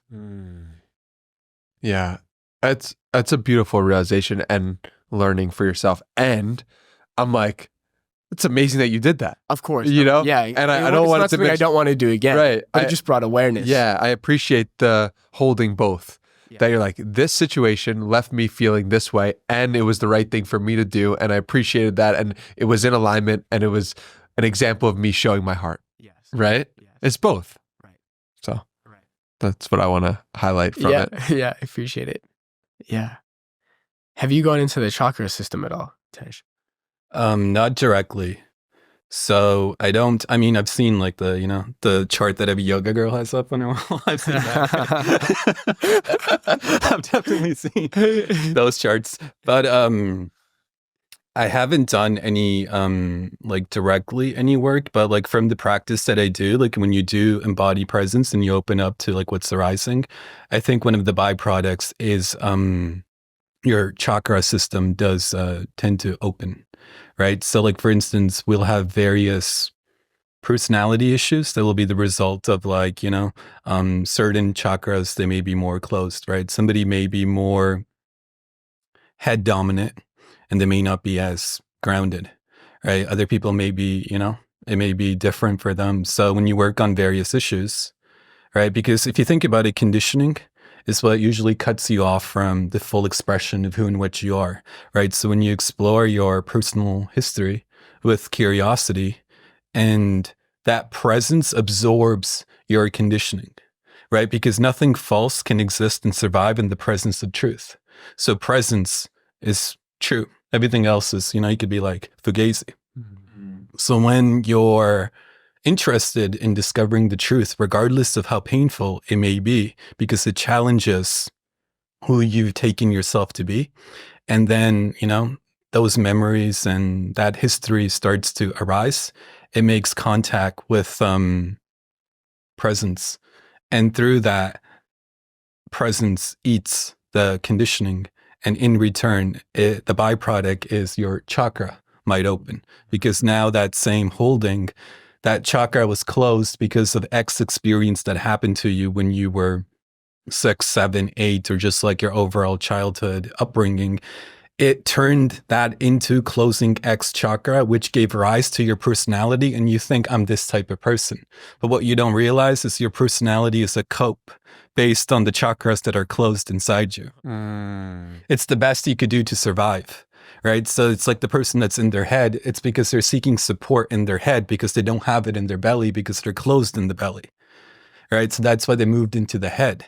But when you start to liberate the belly, you're like, holy shit. You start to feel like, man, I'm feeling like my full personality. You're like coming online and shit. Right. And then, so like as a byproduct of that, like a lot does tend to get liberated, but I've never been like, I don't even know like what are the chakras. Like I know the root one, but I don't know, like probably have the throat one in there, fucking throwing the heart one in there, right?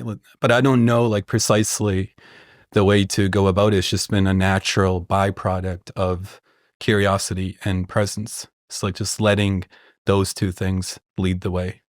Yeah, and I think like presence and meditation and sitting with yourself and connecting to God are going to lead to the same exact truths, whether you have a concept of what it is or not. Right. Yeah, exactly. One thing that came to mind for me was bioenergetics being a way to align the chakras. Yes. You want to? Nice alley-oop. Yeah, so like bioenergetics is awesome. So like for me, it's been incredible. I originally stumbled across it from Elliot, what's his Hulse, yeah. And then he was like early, so like mad respect to him, because like he posted a video on YouTube where he was just in his room and he was just like screaming, right? Like doing things that, normal people would be like, yo, this guy's off his rocker, right? He was just screaming, he was just losing his shit. And then his next video, he's like, oh yeah, that thing I was doing, it's called bioenergetics, right? And then I stumbled across it. I was like, okay, that's interesting. And then he didn't really have many videos on it because it was kind of relatively new, still is in many ways. And then there was, yeah, right.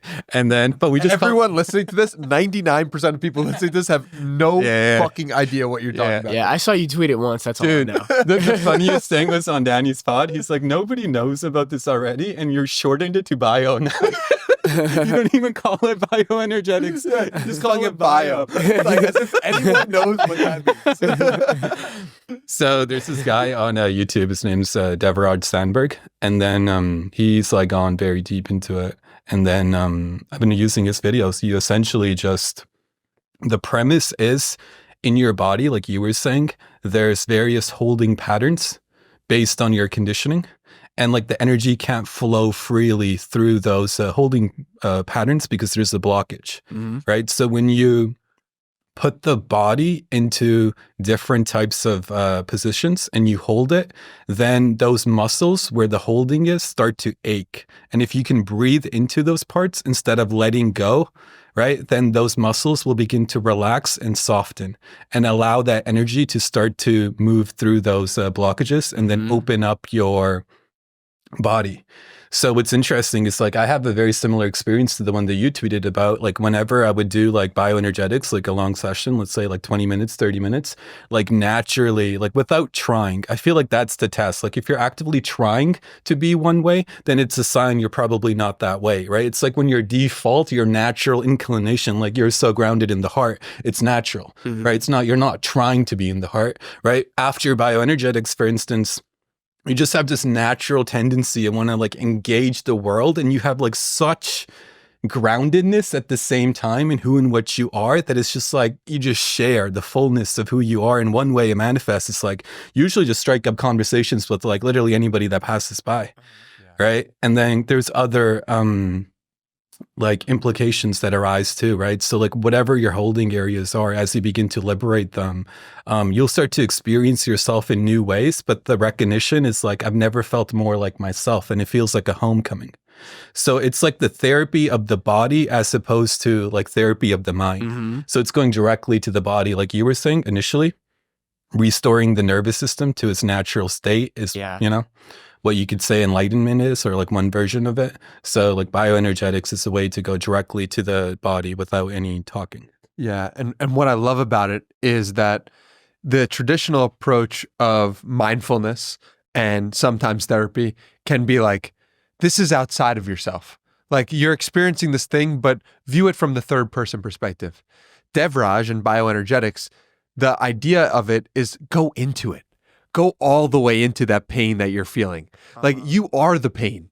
And I love the dichotomy of being separate from it as well as going into it, because there's actual so much wisdom in both. And to give people a sense for what it actually is like, one example of a pose that you would do would be like the bow would be like holding this, your arms over your head for 3 minutes in a row.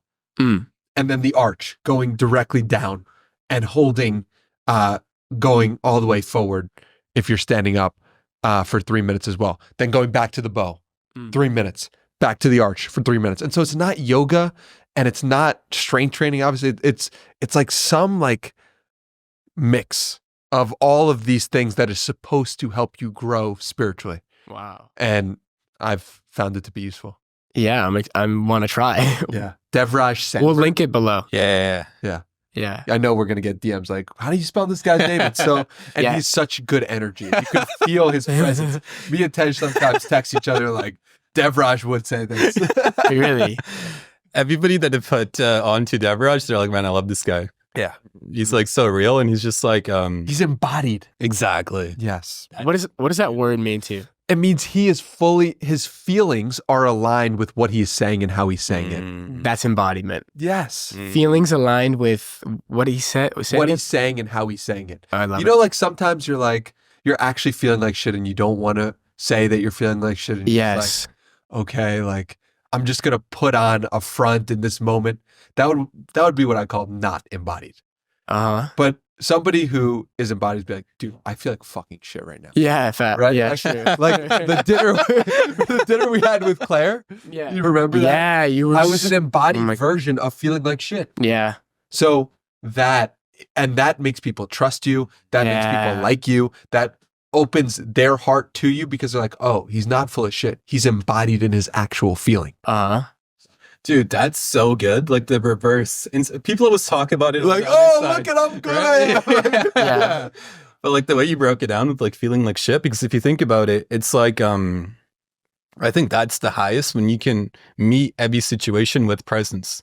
And embodiment is like holding presence in your body, right? So even when you're feeling like shit, it's like usually we would split off from that, right? Put on the fake mask, lose presence. But now you're like, I'm feeling like shit, and presence arises to meet you there. And you fully own it and you express it. And people become addicted. Like they become addicted to that because they're addicted to the underlying presence that arises with your embodiment. They're addicted to the truth because truth is God. Exactly. Truth, God, presence. Yeah. It's one and the same. Wow. Yeah. Banger. I feel like we can end it right there. Oh my goodness. Yeah. Would you be interested in doing a tarot card reading? Let's run it. Absolutely. Yeah. This is probably Tej's first tower reading Yeah, ever. That's what I feel. You know what's funny though? I've actually written copy for No way. So I remember there was like a ClickBank brand. It turned into like one of the biggest tarot brands. And then I remember when I was in university, I was just trying to get clients, and like it was interesting because the first few clients were like into numerology and tarot, and they were just crushing on ClickBank, like making insane amounts of money. And then I was writing copy, but I don't know what the fuck. I don't even know how it works. But I remember like just trying to research so I could write the copy. So that's been my only experience with it. Very cool. Cool. We've been getting into them pretty deeply for the past few weeks. Yeah. And it's been at the same time. Like I never would have perceived like, oh, I'm going to do a tarot card reading to help me uncover something until myself like 2-3 weeks ago. But I got my first reading by this witch in Thailand from Israel. Just what a statement to make on its own. I'll give you a little context. Like for everybody out there that's like, what the fuck is going on? Like this dude's wearing a Nike sweatshirt. Like he's wearing an LA Dodgers hat. And now they're reading tarot cards on a podcast. So here's what happened. The duality of man. It is the duality of men. So it's a glitch in the matrix.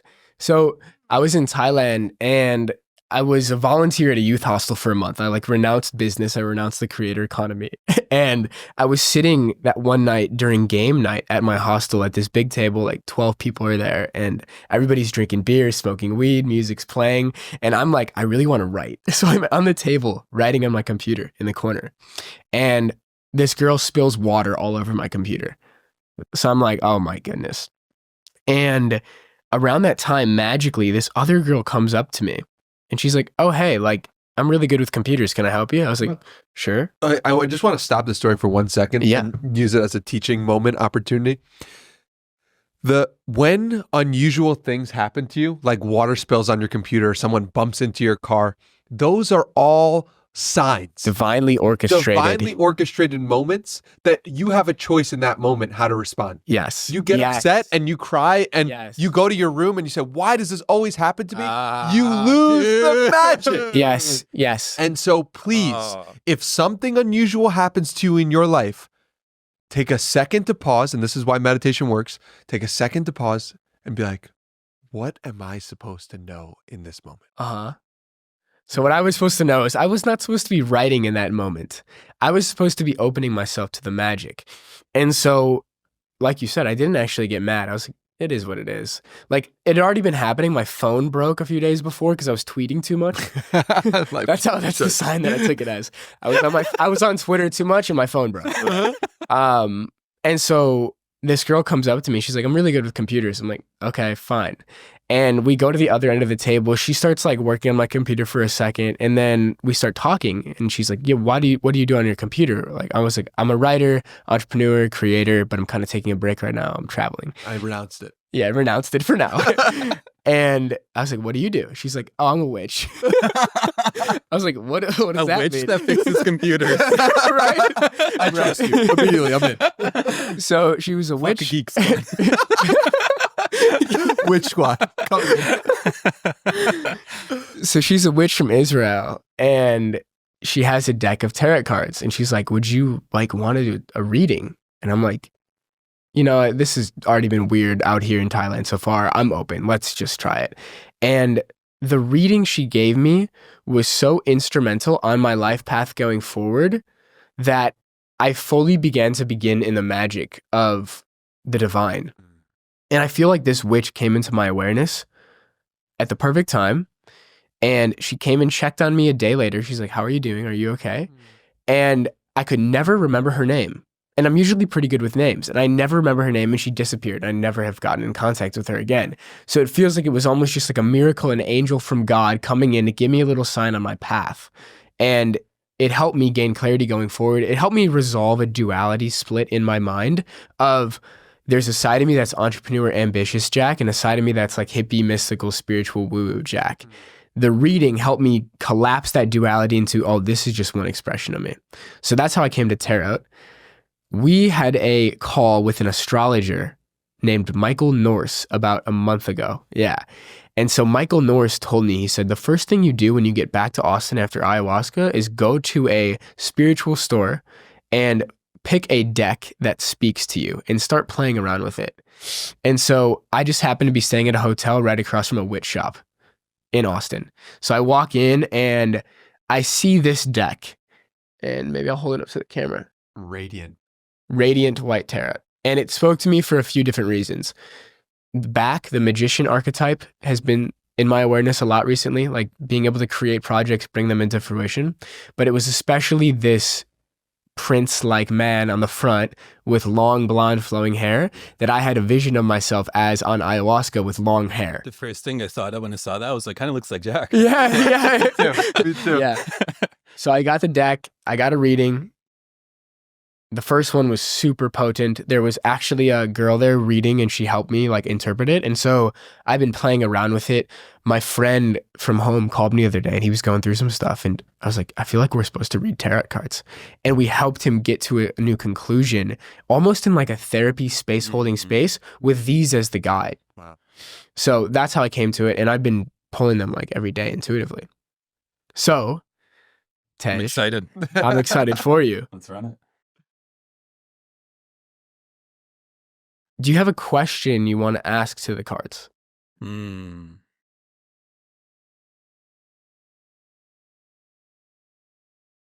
curious when you guys, since it's like the first time, what type of questions, like any type of questions or? I would say refrain from yes, no questions. Okay. Keep it open-ended. Did you think of a question? Yeah, the question that I thought of is similar to the one you asked me about what's my mission. Ooh, I like this. I like this. Has me excited. Okay. Pick a number 1 through 7. Got it. Tell me. I thought it was a magic trick. This is a magic trick, but I also don't know what's going to happen. Yeah. The truest form of magic. Yes. I'm rocking with 4. 4. Yep. I'm going to shuffle them 4 times.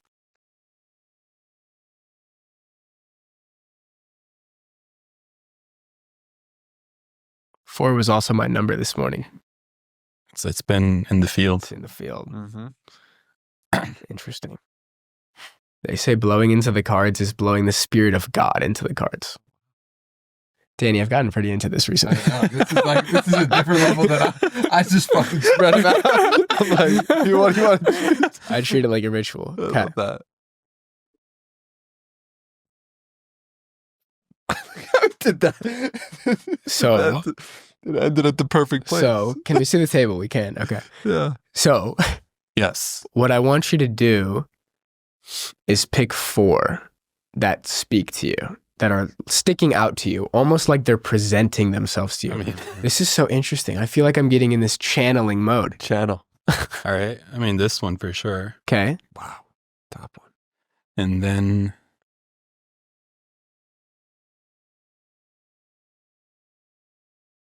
I'm going to go with this one and that one. You can actually pull them Those yourself. 2. This one. Uh-huh. Interesting. And then this one. Uh-huh. And then this one's jumping out. Yeah. I was Yeah, about to I say saw that that one one is too. most definitely presenting itself. So they came out like this way. Yep. So it's from your perspective, not Okay. mine. I'm looking at it reversed. That's an interesting one. 10 of swords, 10 of swords. upright. First pull. 5 of swords, upright. 5 of swords. Interesting. A few swords here. Oh, this one just spun, but it went 360. Yeah, I think so. Whoa, there's some magic. Let's in this trust that. card. Let's trust that. There's some magic in this card. Ace of Cups. I got that one this morning. Ace of Cups. It's like you're in your announcer phase right now. Page of Swords. Many swords A lot of here for you. swords. Page of Swords. I'm going to need you guys to translate. We're going to. So I have no fucking. We're also going to have ChatGPT help us out here. Oh, I like that ChatGPT introduction. Yes. Haven't used it like this yet.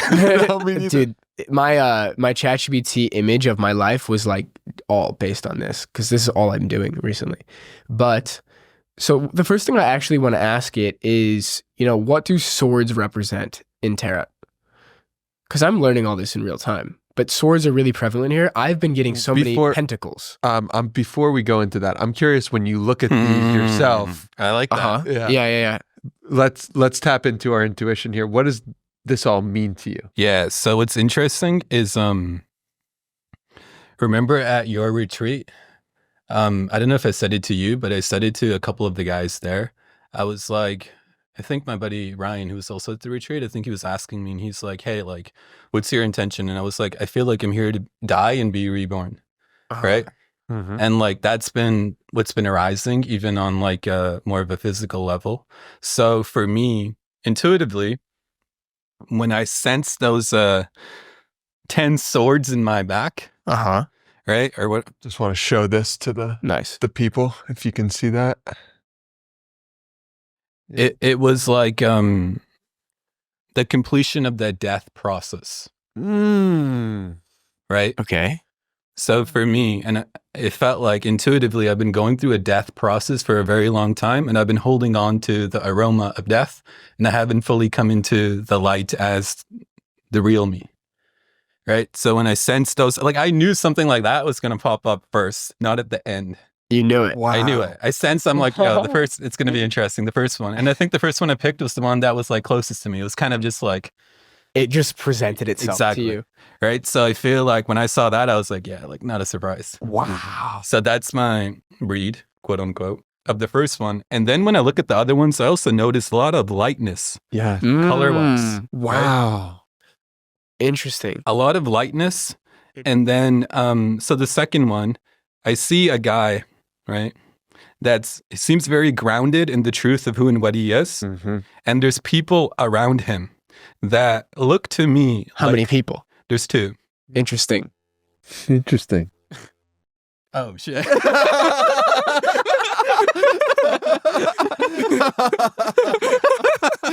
This is why we do this shit. Oh, shit. Yeah. Wow.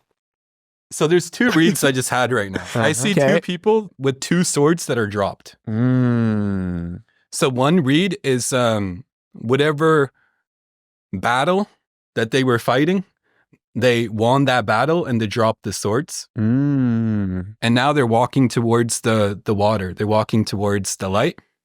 That's one read that I have of those 2 people. The second read that I have is the sword that this individual is holding. He's holding 3. And I feel like he's holding the sword of truth. So those same swords that were in the back of the first individual, I feel like the swords have been transformed from destruction to life, from falsehood to truth, right? And now he's holding up the swords of truth. The third card. Hold on. I want to show the people this one. Yeah, sure. And I also want to ask you a question on this one. Yeah. Let's see it this way. What we could do is we could insert. I'll take a photo to do it. Yeah. I'll take a photo and we'll insert an image. Nice. Into this. Good So idea. if you're listening on audio only, there's some magic happening on the YouTube version of this. Yes. Okay. So there's 3 guys here, right? Yeah. 2 of them have dropped the swords. One is still holding the sword. Yeah. Who do you interpret yourself to be if this is symbolizing this podcast? Oh, that's a good question. I feel like, well, initially, I mean, right away, I resonated with the guy holding 3 swords. And I felt like there's a leadership position in there of leading towards what's actually real and fundamental on a very deep level. And that's what resonated. And it feels like with that second card, it feels like what I was saying, the true start of 3.0, right? And then... Can I give another interpretation here? I think version 3.0 and the leading that you're talking about is actually you and Danny who have dropped the swords. Interesting. And I think this guy with the sword is me, Interesting. who is still fighting the mental battle of worry. And here's another interpretation. Okay. These are the two versions of yourself that have dropped the sword. And this is the 3.0 version of you. So many different ways to do it. There's so many different ways. Wow. Wow. I love that. Because that hits. that one hits because even the first one that has all those swords in the back, they look very similar to the two that have them dropped. Yes. So this is one version Exactly. of a guy who's dying. This is one version of a guy who's dying. And now he put on a different cloak. Yeah. And he's The transformation. he's transformed. Yes. He stepped into his 3.0. Yes. And then the third one, for me, like when I saw that, it feels like a trophy you get in heaven. Yes. Yes. Right? So it's like, oh, you lived a certain type of life and then you were aware enough to correct course and to actually do the work, to die, to be reborn, and actually live in that truth and allow that truth to guide you. So that's what the third one represents for me. And then the fourth one, it's really interesting. With the fourth one and the sword, it feels like there's a lot of playfulness there. Yes. A lot more lightness. Like the second card feels like the start of an adventure. Right. The last one feels like the end of an adventure. And I'm just like that. You know how you were saying that kid playing video games in his room? And it's like that, but in 3.0 land. Yes. Even if I'm in 3.0, it's still play. Yes. And there's such beauty to the fact that you get the trophy, but the real trophy is you playing. Yeah. He's playing. The order of them is, Yes. So connecting back to your question yes. originally, can you rephrase the question or? Yeah. My question was, what's my mission? Okay. And so from this place of the death of the old self, That's actually the death of 1.0 and why we do this 2.0. shit. Yeah, this is why we I'm do not it. going to lie, when you guys pulled them out, I'm like, I know. Everyone's got resistance until they experience the truth. Right. 3.0, right?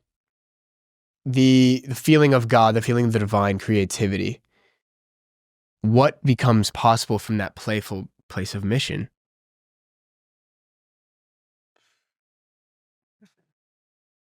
Well, what initially jumped out when I asked that question was like, what's my mission? When I looked at these 4 cards and I, read them or interpreted them the way that I did, what jumped out is it feels like up to Danny's retreat and like sometime after I was in the first card. And then the last 6 months or whatever, how long it's been, I feel like the second card. And the third card has been more in the surface. So it feels like I asked the question of what's my mission, but it feels like I'm already living the mission. Right? So for me, the answer is like just continue to be where you are. Continue to play. Continue to play and allow that to, you're living the mission. That's right. Incredible. Which is mind-blowing. That's right. That's right. That's so exciting. I'm so glad we got to show you this. Yeah. You might have to be getting a deck yourself. Maybe you're not looking for any more answers. That was incredible. What came up in ChatGPT? Very similar to what he said. Of course. I mean, I can go through them really quickly. Sure. Any insights or highlights? So swords represent the thoughts and the intellect, communication, truth and justice, and then duality and decisions. The first card, the 10 of Swords, means endings and finality, betrayal and loss, release and transformation, and overwhelm and rock bottom. Damn. It is. Damn. Yeah. So when it's drawn upright, like it was, and it's interesting, they're all drawn upright, which is rare.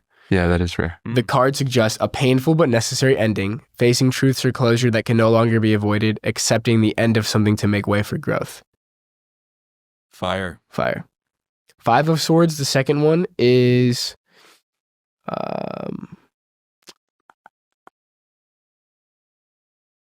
conflict and disagreement. Engaging in disputes or arguments when the desire to win may overshadow the importance of the relationship. The conflict could be between the 3 versions of the self. Mm-hmm. The Pyrrhic victory, which is interesting. Achieving success at the expense of others. So what parts of you have to die to be the 3.0 self? And then self-reflection. is also the other one. Last one, or sorry, two more. Ace of Cups. The third one is new emotional beginnings, the beginning of a new relationship, friendship, or renewed sense of emotional well-being. Seems timely with this podcast. Experiencing deep feelings of love, joy, and compassion in spiritual awakening, an enhanced connection to intuition and subconscious mind, creative inspiration, a surge of creative energy, and the birth of new ideas. And then the last one, the Page of Swords, is symbolizing curiosity, communication, and the pursuit of knowledge. It represents a youthful energy eager to explore new ideas and engage in intellectual endeavors. So when it's upright, it means curiosity and enthusiasm, communication, mental agility, and alertness. So the key theme is intellectual pursuits. And it ties back to, like you're saying, I'm going to do the big business play. Right. Big business play, yeah. What's interesting is even leading up to that big business play, I had to go through, like, you know, you're describing this entire process. That's what it's felt like leading up to this business play. I'm so excited to see whatever it is. Me too. I knew you were going to say that. That's my go-to response. Yeah. Just like Danny says when somebody says something, it's like, I'm so happy for you. I'm like, yo, that's so good. Yes. Yeah. But that was fascinating. Yeah. Thank you for doing it. Appreciate you guys. Yeah. Welcome to the world of tarot. Now we got to get you on his mystical deck. I got a couple. Ascended Masters deck. Divine Masters, Ascended Divine Masters, and the Psychic Tarot cards. Both have been divine and really appreciative of their impact on my life.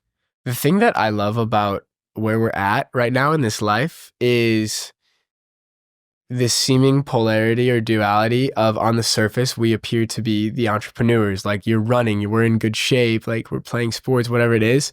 But there's this other side that's like, let's do tarot readings. Like, let's meditate. Let's do plant medicines. And for me, the first tarot reading I ever did revealed to me that it was okay to be all of that. Yeah. I didn't have to choose. Yeah. So I'm so grateful for these cards, and like, I'm so excited to go home for Thanksgiving and Christmas and like bring them to my family. Yeah. It's going to be amazing. Yeah. When you're open to the magic, life presents you with new possibilities. You have to trust. Yeah. And not need to understand how it's working intellectually. Yeah. And even for yourself, like, you're a very open guy. And there was a little hesitancy of like, tarot cards. Yeah. Yeah. And I've written copy for him too. So. You see it in both worlds. Yeah, no, 100%. I feel like that's really fascinating because I feel like the unknown is where all the magic is, right? But in order to step into the unknown, you got to either, I don't look at it as if you leave parts of yourself behind. I look at it as if you embody, you know how you were saying it's like hugging yourself, and you bring those parts into the unknown. I'd love to take that actually even more practical based on these cards for you, because I'm very curious. Like, what parts of you have had to die? What versions of you, 1.0, 2.0, like, what did that process look like, letting go of those versions of yourself? Yeah. What things had to go away? For me, the number one thing that had to go is the stories. Right? I feel like when you're in 3.0, I feel like 1.0 is like the story of the world, and 2.0 is the story of the mind. And 3.0 is actually reality. So for me, the more that I shed the stories, the more that I shed by default the identities that live in those stories. Right? So it's like when you suck the wind out of a place, you also kill all the people that are in that environment. Right? So it's like we have these stories that we hold. Most of them are unconscious of who we take ourselves to be. And it's only when you let go of the stories that can you actually experience the truth of who you are. And it may be in alignment with the story, it may not be. Right? So for me, it feels like the stories are what has died. Right? All the stories. And the more stories you have, the more mental chatter you usually have. In addition, because then every new stimuli is filtered through your old story. So it triggers thoughts and, identities and labels and certain perceptions that are it's fucking boring. It's just like repeat, right? It's like different stimuli Same response. And it's like, how long are you going to do this and call it a life? So the stories are the number one thing that have died. And it's painful when you let stories die, because stories are linked to your perception of the world. So it feels like the world is going when you start to let go of the stories. Like you feel like you have no ground to stand on, like, because like your mental constructs are holding you up, giving rise to this identity that is created by society. When you start to challenge that, it feels like your world starts to morph and you're like, yo, what's happening? You're sitting on your couch, nothing's happening. But it's like, holy shit, like the walls are literally, bending. Like for instance, the first time you look at a tree, you actually see a tree. But the 100th time you look at a tree, you no longer see a tree, but your idea of a tree. Right? So now once you actually let go of that idea, you're actually looking at that tree for the first time. Now take that same example and apply it to your mom, dad, girlfriend, brother, friend, business partner. You're like and yourself. You're like, all this time I've been interacting with these people, but I've been interacting with the image that I've held of them for so long, and I've treated them in accordance with this image. I remember the first time it happened to me when my story started to fall away. I looked at my mom, and this entire time, the image that I had of my mom was like when I was a kid. So she's like, young, she has like lipstick on and she has like a nice suit on. And then I saw my mom right there when the stories faded away. It was this like 60-year-old woman that was like aging gracefully and like sweeping the floor. And I was like, who is that woman? Wow. Right? When that woman was no longer my mom, I was like, who is that woman? And there was this curiosity and this love. So then it happened with my mom, and then it happened with other people in my life. Then it started happening with me. Then it started happening with my work. Then it started happening with my environment. And it was like getting eyes to see again. But you're getting eyes to see again as a result of letting go of the filters that were keeping you seeing the same thing over and over and over again. So I feel like the stories are what creates a certain way of experiencing reality that appears to be more fixed, when reality is actually much more magical in nature. It's a book, letting go of your stories, that just maybe you're supposed to write. I actually interpreted this last card, the Page of Swords, as like, that's Tej writing his book. Interesting. Interesting. It's interesting both of you guys said that. Yeah. Yeah. I mean, it's something that maybe I like selfishly would desire to read. But all the swords are around the intellect, right, and communication. And so I interpret it as like, what is Tej going to go create? The pentacles, which none of these got pulled. Pentacles are another suit of coins. Those are all around material abundance and wealth.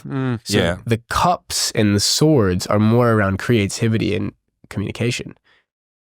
Also, each of these cards features a cross of some sort. Most of them are in the form of the sword, but this one also has a cross, which I think is interesting. Fascinating. Points to God. Yeah, letting go of your stories it's painful, and it feels like maybe it's a chapter for you. Yeah, this is what it feels like, letting go of your stories. Yeah, right. Exactly. But what's interesting is the only thing that's in the way of you and God is your stories. That's a good tweet. That's a bar.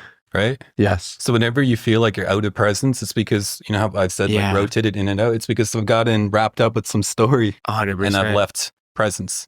That's right. Then I drop the story and I'm like, oh, I'm back. It's one of this teachers. She's so funny. It's like when you drop into presence, let's say on a session for like 60 minutes, right?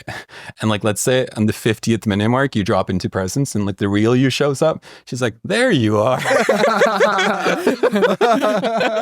love that. It's like, all right, there you are. Session's over. It's like it was running the show for 50 minutes.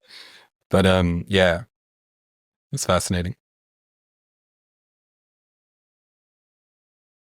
Yeah, letting go of stories like, for me, I've lived my whole life in stories. I've lived my whole life chasing ideals. And so the work I'm doing now is seeing beyond the ideals. Have you taken a course in miracles? I think I've read the book. I have it. I don't know if this is like early on, maybe in like 2016 or something. Yeah.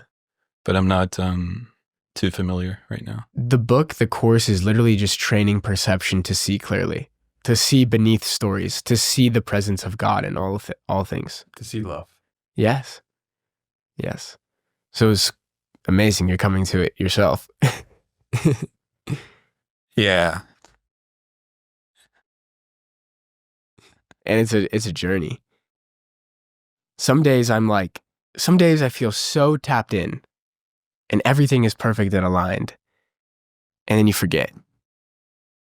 And you come back, then you forget. I want to dig deeper into that. I think it's so fascinating. When you forget, like, what's your experience like?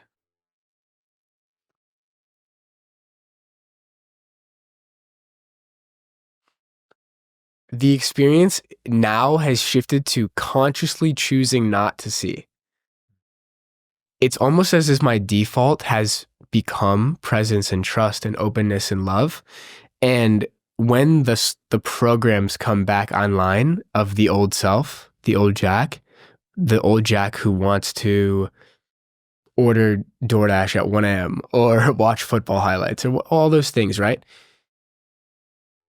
It's almost as if I'm doing it and watching myself do it and choosing and saying, God, just give me 30 minutes. That's what it feels like. But it subsides each time. You know, it's interesting. This summer traveling in Thailand, I kind of went beyond the duality of good and bad. And I was like, okay, this is all great. It's all God expressing itself, like the partying, the smoking, the cigarettes, the drinking, whatever it was. But it hit this tipping point where it actually went beyond that and it went into hedonism, self-indulgence, right? And so it's that fine line of, am I being honest with myself? And eating the cheeseburger is fine, but when it's like conscious self-sabotage. Or it came through in my Rasha session yesterday was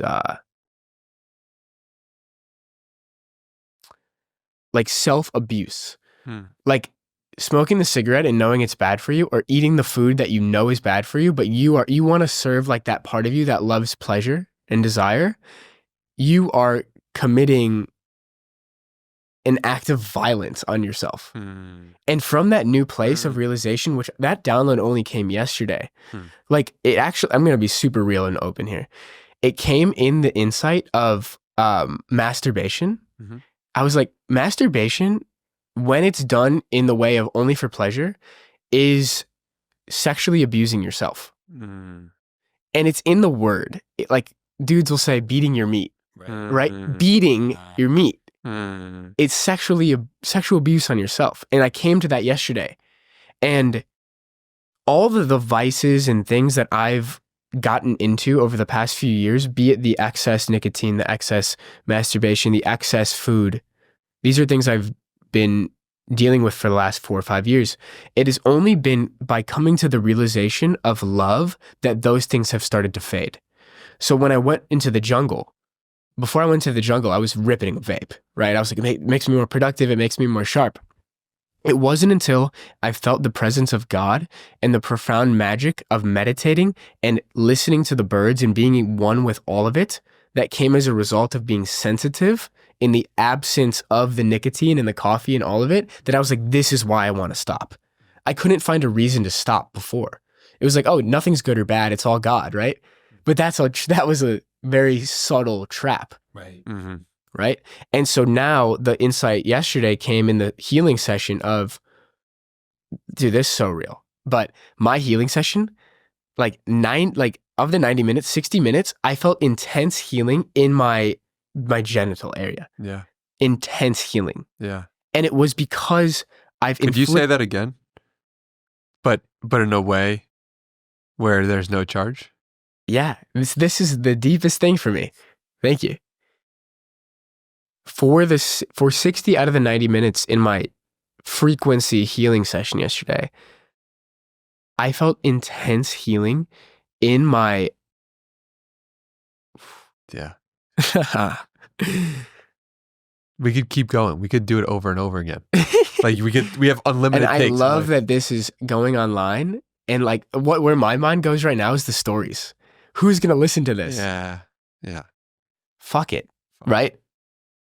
You put a tweet out. It's like, look fear in the eye and don't blink. Or David Hawkins says, walk straight ahead. So, okay, I felt intense healing in my penis and in my balls yesterday for an hour straight. And I realized I had been abusing them for the past 10 years. Abusing. And it even links deeper to like 3 years old getting a surgery. But it wasn't until I was actually able to consciously give this area love that the desire to ever masturbate again is going away. In that way. In the way of self-serving pleasure and escaping reality. But it's always love and presence and God that are actually the reasons of why you're ever going to stop an addiction. That's it.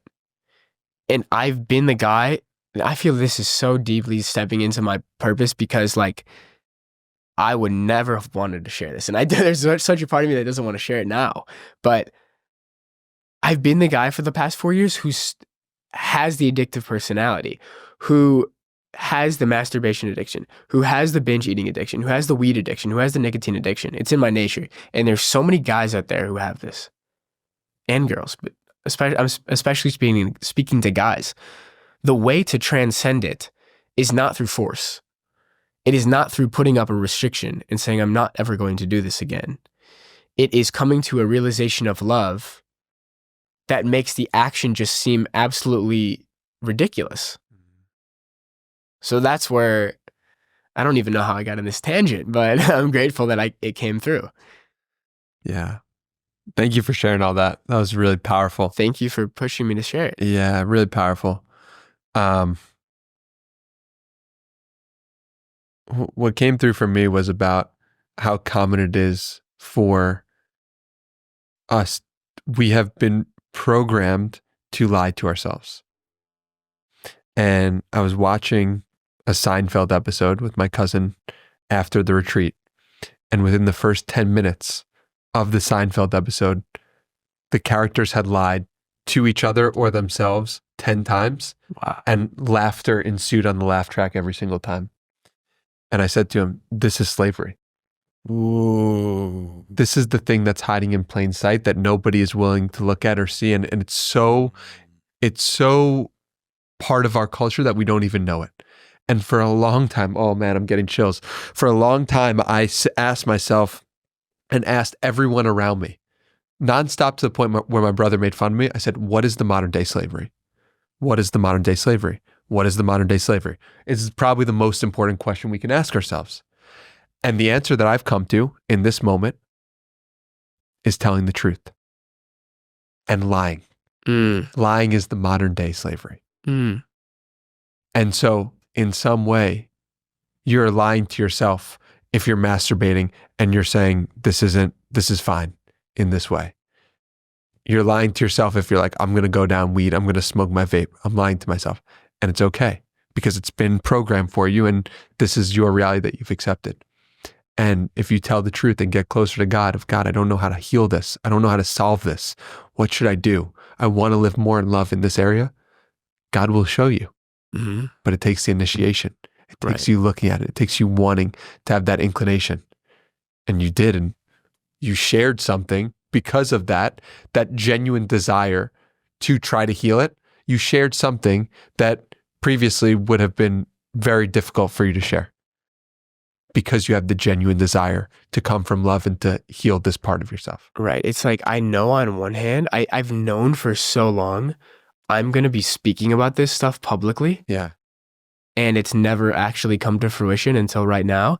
And there's also a part of me that's like, fuck, maybe should we edit this out? I love the transparency. Yeah. Because this is the character, right? It's the story. It makes sense that would come up. Yeah. Because like, I present myself to be some wise dude who writes about God and spirituality, but there's also the side of me that has struggled with addictions for so many years. Yeah. But that's actually that's the bridge between the guy who is doing all the same things I was doing for so long and the bridge to God. Yeah. And I'm I'm walking the bridge myself in real time. Yes. I think that discomfort you may be experiencing is so beautiful to just allow in this moment, Yeah. right? Yeah. Just to feel the rawness of it. Like there's an idea of what discomfort feels like, but to actually feel the rawness in your body directly. Because I think you said something so beautiful about the way you described it. You said masturbating to escape reality, right? So originally you were like, that balance between doing X as an expression versus doing X as an escape from reality. Uh-huh. I think that's a very deep insight because for me, a distraction is anything that takes you away from presence. So like something that could be perceived as good by society could also be a distraction. It's like certain people just work too much, and they work too much because they don't want to actually experience what's inside. That's interesting. The door just opened. Whoa. Okay, why do we think the door just opened? I thought somebody opened it originally. Whoa. That was interesting timing.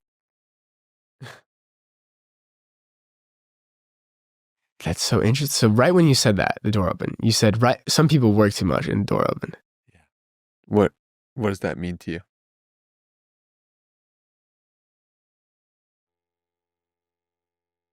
I think it's talking to both of us. So real. I'm going to be so real. The door opening to the true kingdom of heaven, the true experiencing of God that we both desire, is letting go of that. That's the doorway. For everybody out there, the door just opened by itself. In the podcast studio. For When- no quote unquote apparent reason. When Tej says some people work too much. I mean, does it resonate for you? That was fascinating. Speaks to your guys' ability to, what we were saying on the pod, to notice. Because my story was like, somebody open. Like, I don't live in a reality where doors just open. We do. We do. Texas. In Austin, We doors do. just open. Right? Doors just In open. Vancouver, it's like, somebody opened that door. Doors open at the appropriate time to let you know when the door is opening in your life. Yeah. Wow. Wow. Wow. For me, the door opening was, I do resonate with the working too much. Like, definitely. That's like, it's a very, I think, like certain behaviors you learn. Something happened to the light. It just dimmed. Maybe I need to stop talking more. Certain behaviors you learn. No, I think we have to go into the dark. Yeah, certain behaviors you learn through your environment. The one that I learned was like my dad's just like a workaholic, right? To the point where like currently his like he has knee issues and he has like a plumbing company and he still won't stop working. Right? So it's like this obsession with work. And like a lot of it for him was like linked to survival because he like came to Canada with like $10 in his pocket. So it was like this need to work, but it's like you don't, if you're not aware, then you don't outgrow it. But I also took on that same pattern. So since like that trip in Austin, when it came here in April, that was the first time I had like a week to just like chill. Right. I remember you were so open and spontaneous to life. Yeah. And like I'll run that in my normal day. Like I'll structure the first part and like the afternoon I'll leave more unstructured. But even when it's unstructured, I'm constantly like tinkering in the lab. Yeah. Right. So, yeah. And I do think like a lot of what we say is like a message to ourselves.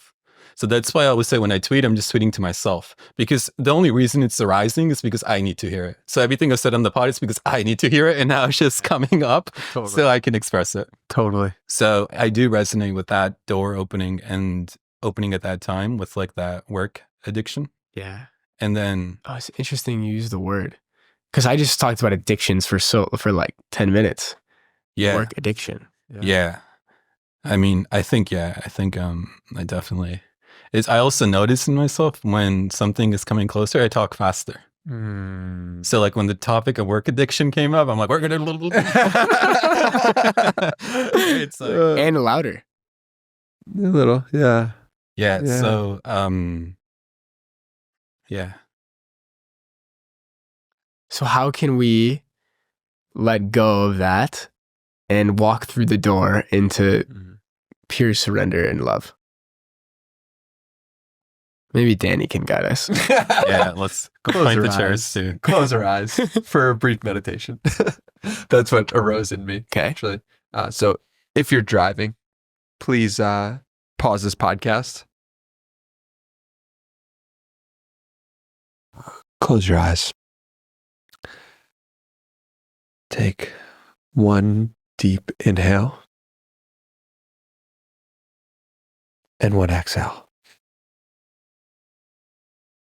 Let's do that 3 more times. Deep inhale. Deep exhale. Deep inhale. Deep exhale. One final one. Deep inhale. Deep exhale.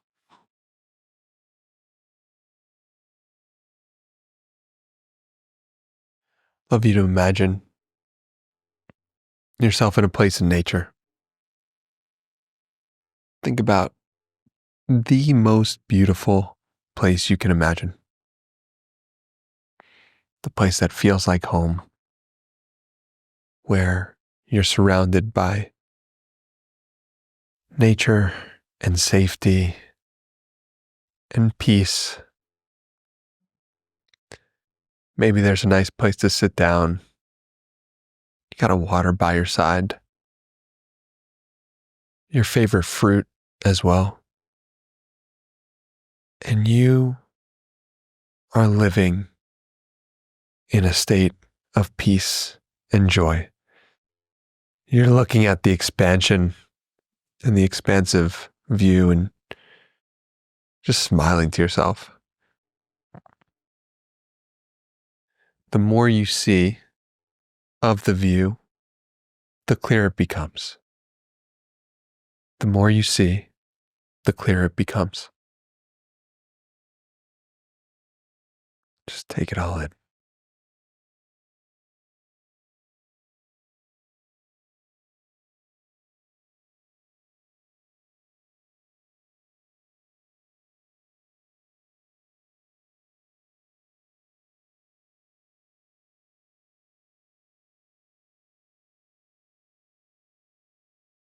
Now I want you to bring in an addiction, a fear, something you're doing over and over again. And I want you to put that addiction into a bubble. Is it big? Is it a small bubble? Is it wide? Does it feel expansive? Does it feel small? Witness the bubble. And put it around 6 feet from your vantage point.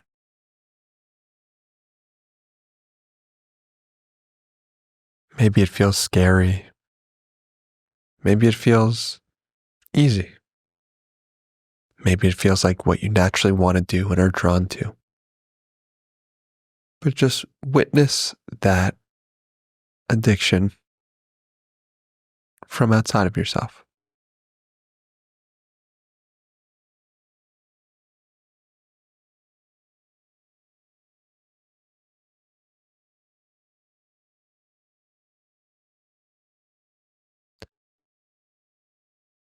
Now I want you to take that bubble and start to play with it. Start to get closer to it. Get curious. Where did this bubble first start to form? What were the conditions that created this bubble? in your awareness. There are 6 billion people out there. They all have different bubbles. What makes this bubble significant to you? What are you gaining by holding on to it?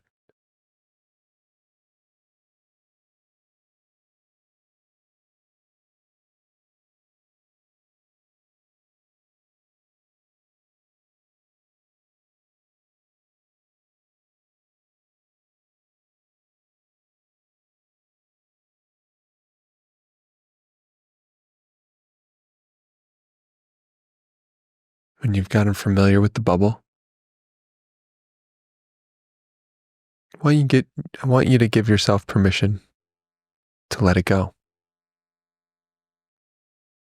You can pop it if you'd like. You can watch it fly off into the distance.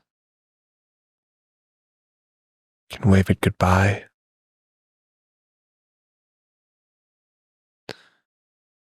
But it is time to let this bubble be outside of yourself and be gone. And know that when you wave this bubble goodbye, you and the bubble are separated. And that the thing that you are looking at as something that will bring you down,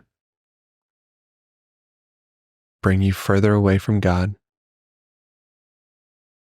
will not be present in your awareness.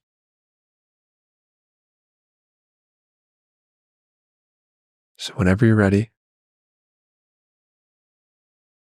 remove yourself and remove the bubble from you and watch it separate.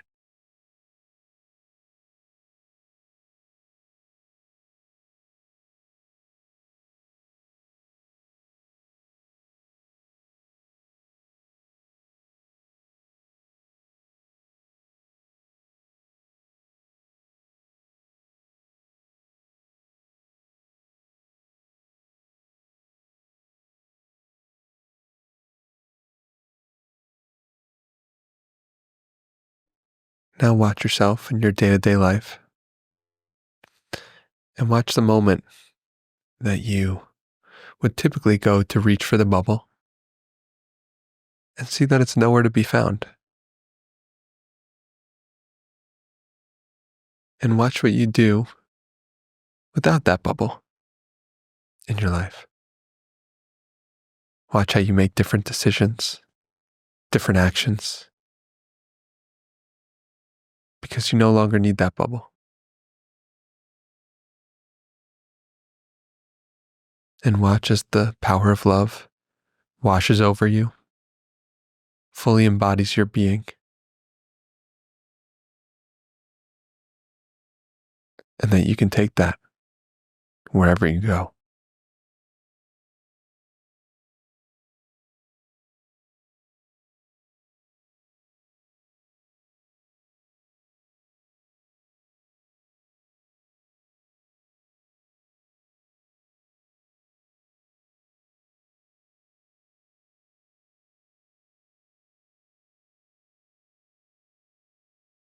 And whenever you're ready, open your eyes.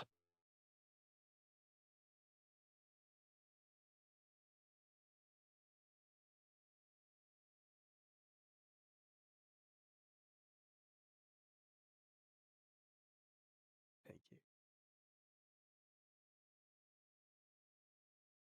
You're so in your purpose. I love you. Love you too. Thank you. Thank you. Tej, you know what was interesting that I observed? We were both purging.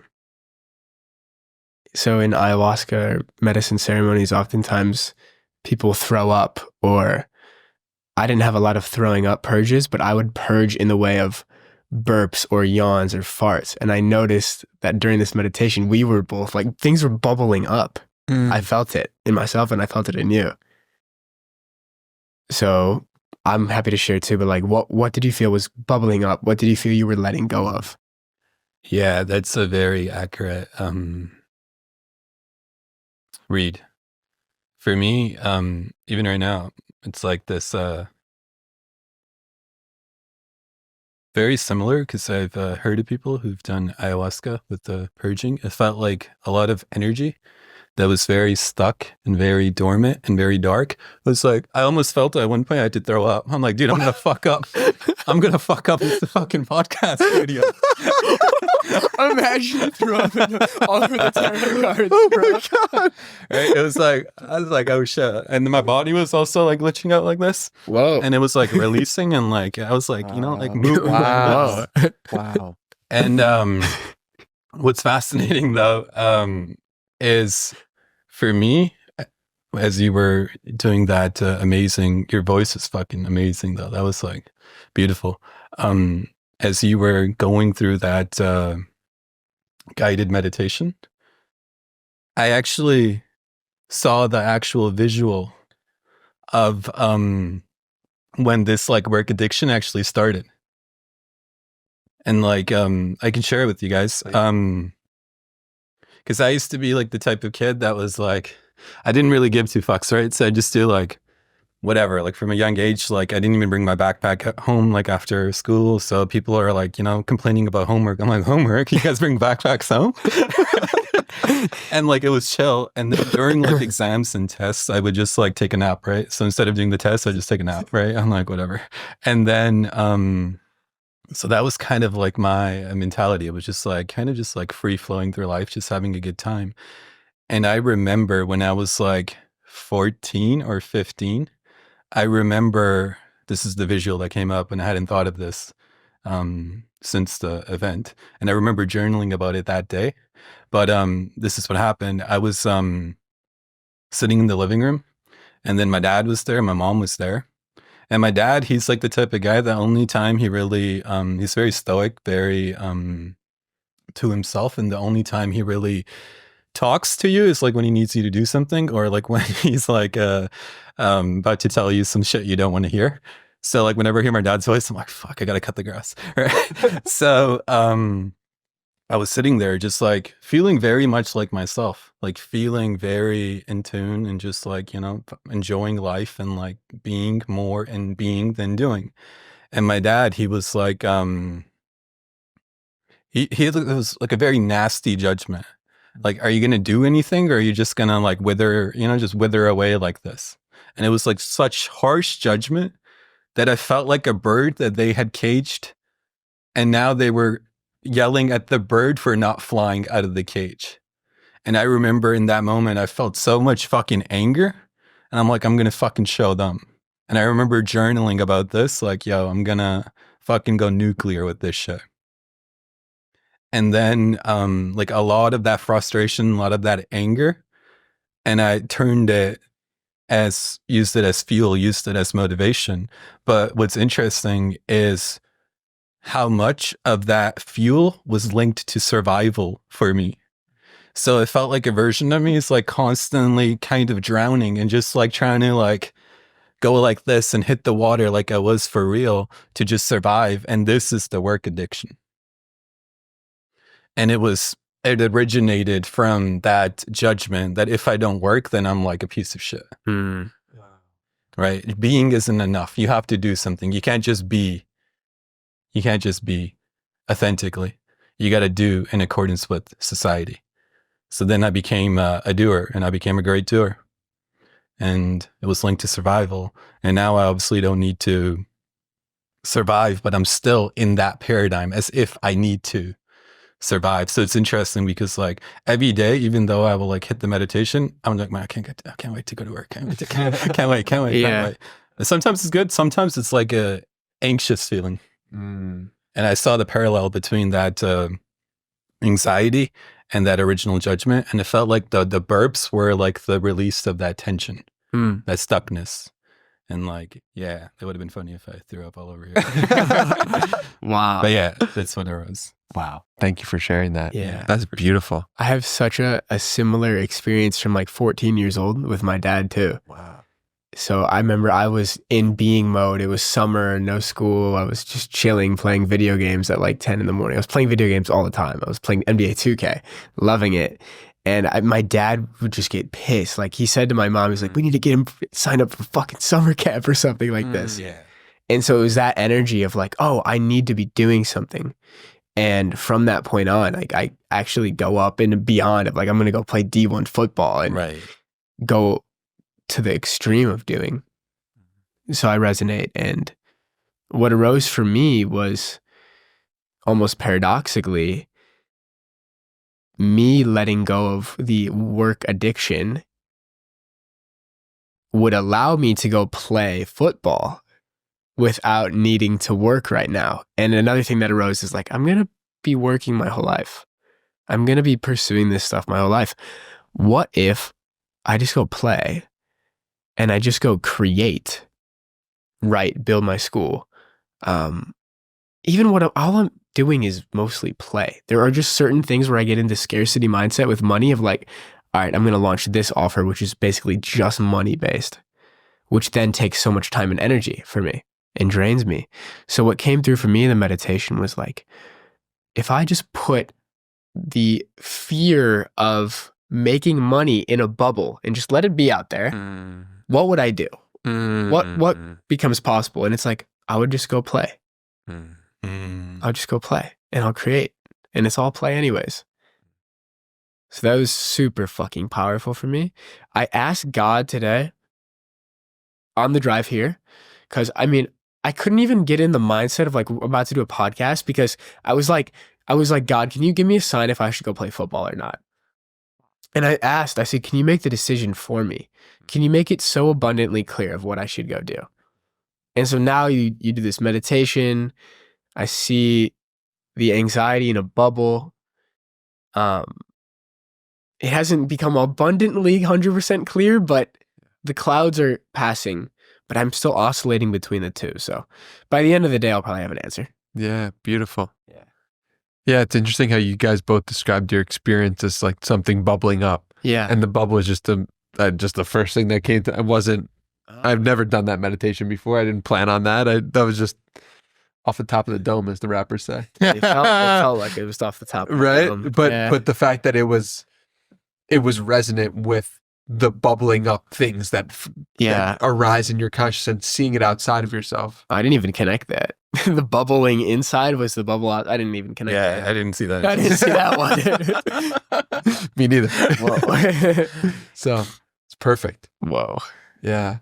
It's very useful. It felt like a useful meditation for people to do. Yeah. Right? Did anything come up for you in the bubble?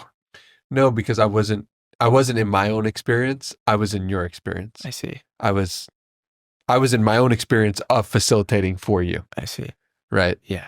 It's like if someone's leading a breathwork session, they're probably not going to feel the same impact as if they were to do it. Right. So how can we give back to you? I'm going to listen back to this podcast. Okay. Incredible. Yeah. It's beautiful. Thank you for the opportunity. Thank you both for coming. Is there anything else that feels we want to talk about?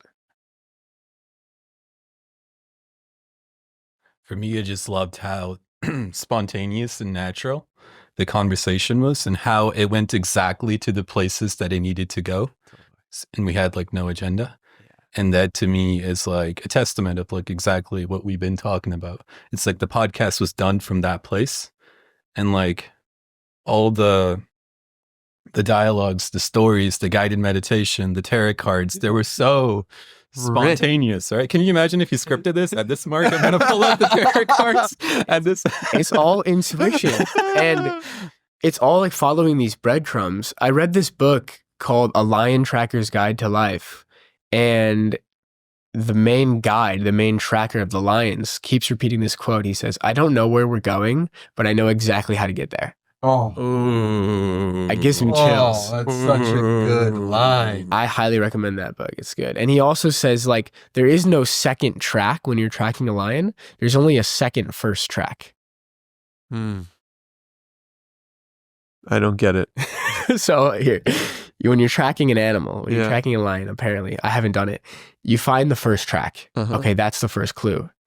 you don't think about the second track when you're at the start. You can only find another first track. I see. And so what I think we really started to tap into the magic once these came out, actually, at least that was my interpretation, was like, okay, the cards come out, there's magic. Then the door, like, okay, I wasn't necessarily going to say anything. Oh, I was. Well, I wasn't, I was hesitant to say something of like, I think it's talking to both of us. Right. Because I didn't want to like put you on a spot necessarily, but I was like, it feels like that is exactly divine timing. And then the light, so it feels like as the podcast went on, I trusted myself more to follow those intuitive hits versus at the start, I was like, what should I say? Right.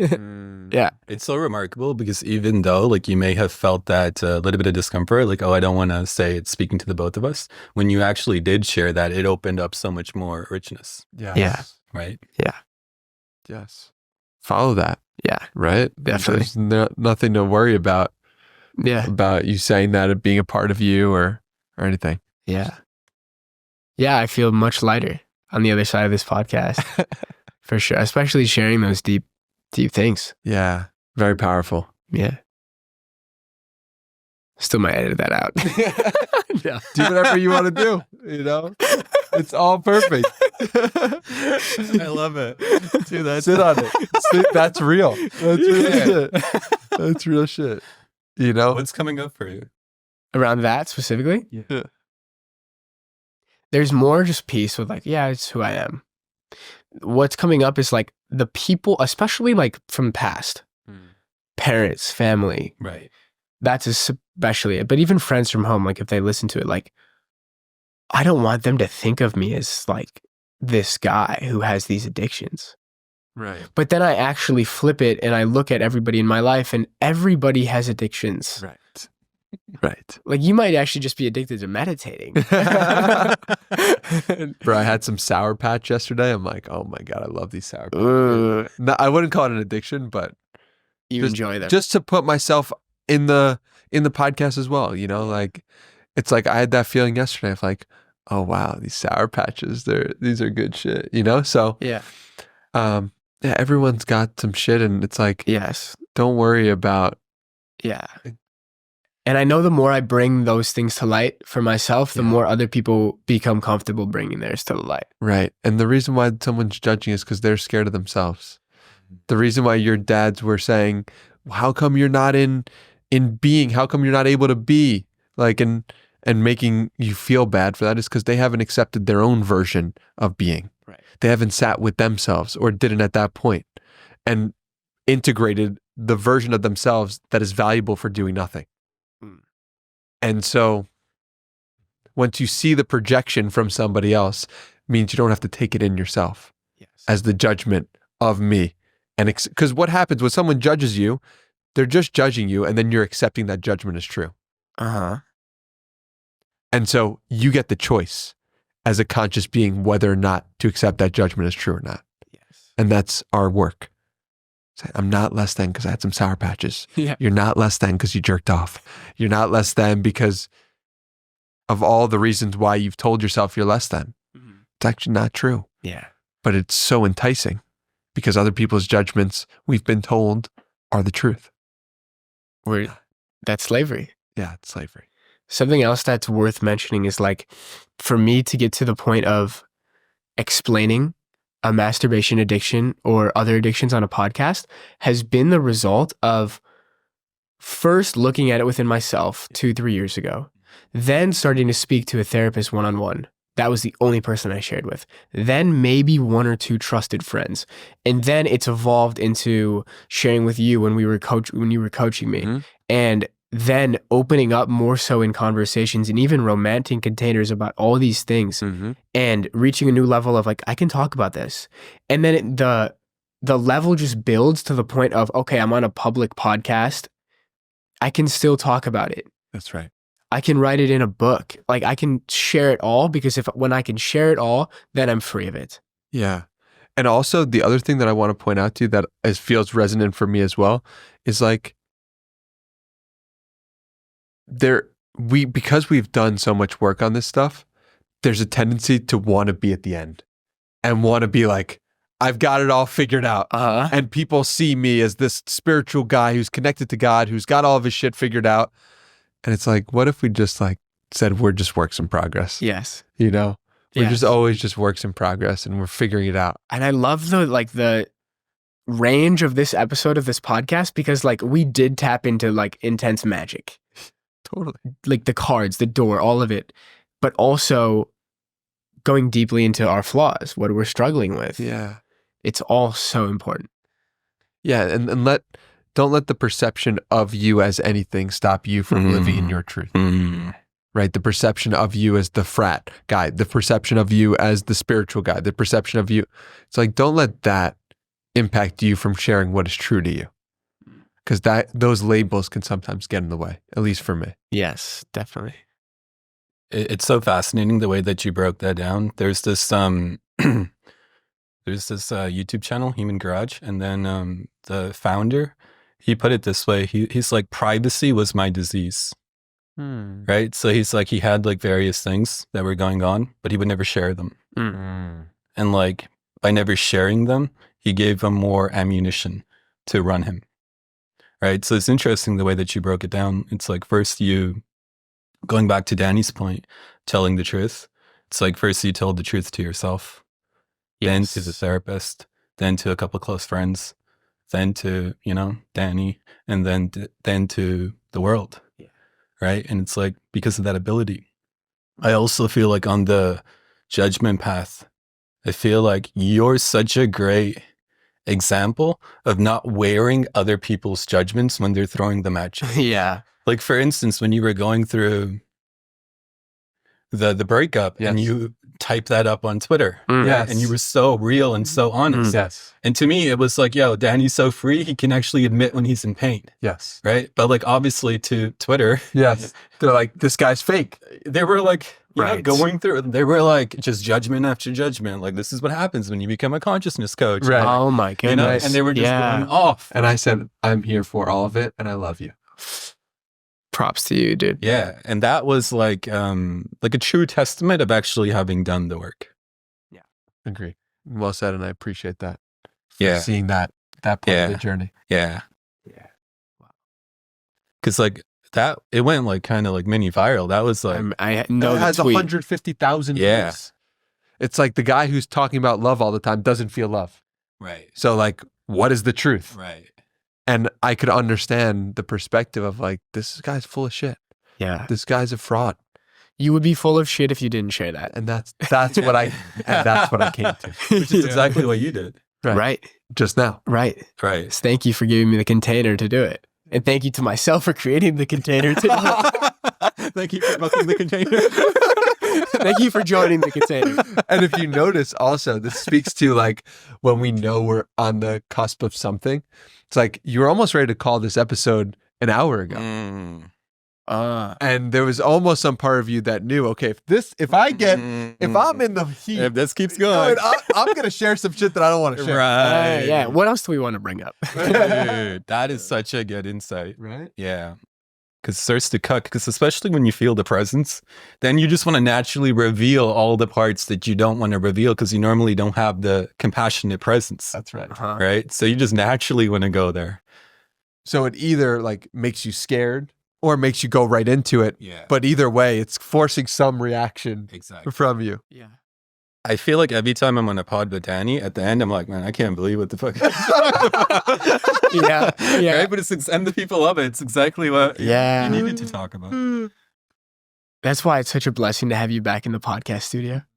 Whatever that looks like going forward, like every conversation raises consciousness. Yeah.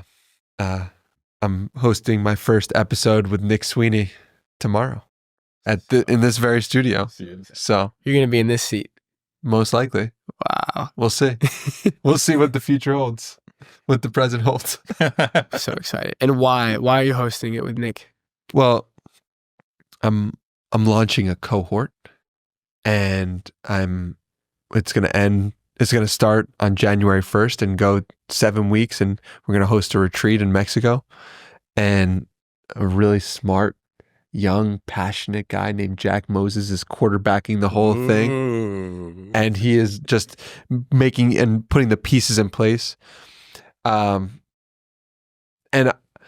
this has really crystallized over the last week of working with him in a series of magical ways that I'm sure we'll talk about on our podcast tomorrow. But what has really hit me so much about working with Jack and working with Nick is the partnership has made me a better version of myself. I'm hosting a meditation now tonight, a group meditation online that over 80 people have signed up for, only because of this partnership. Wow. Only because I'm stepping more into the truth of who I am, and because of their reflections of me and pushing me in a way that I wouldn't have pushed myself.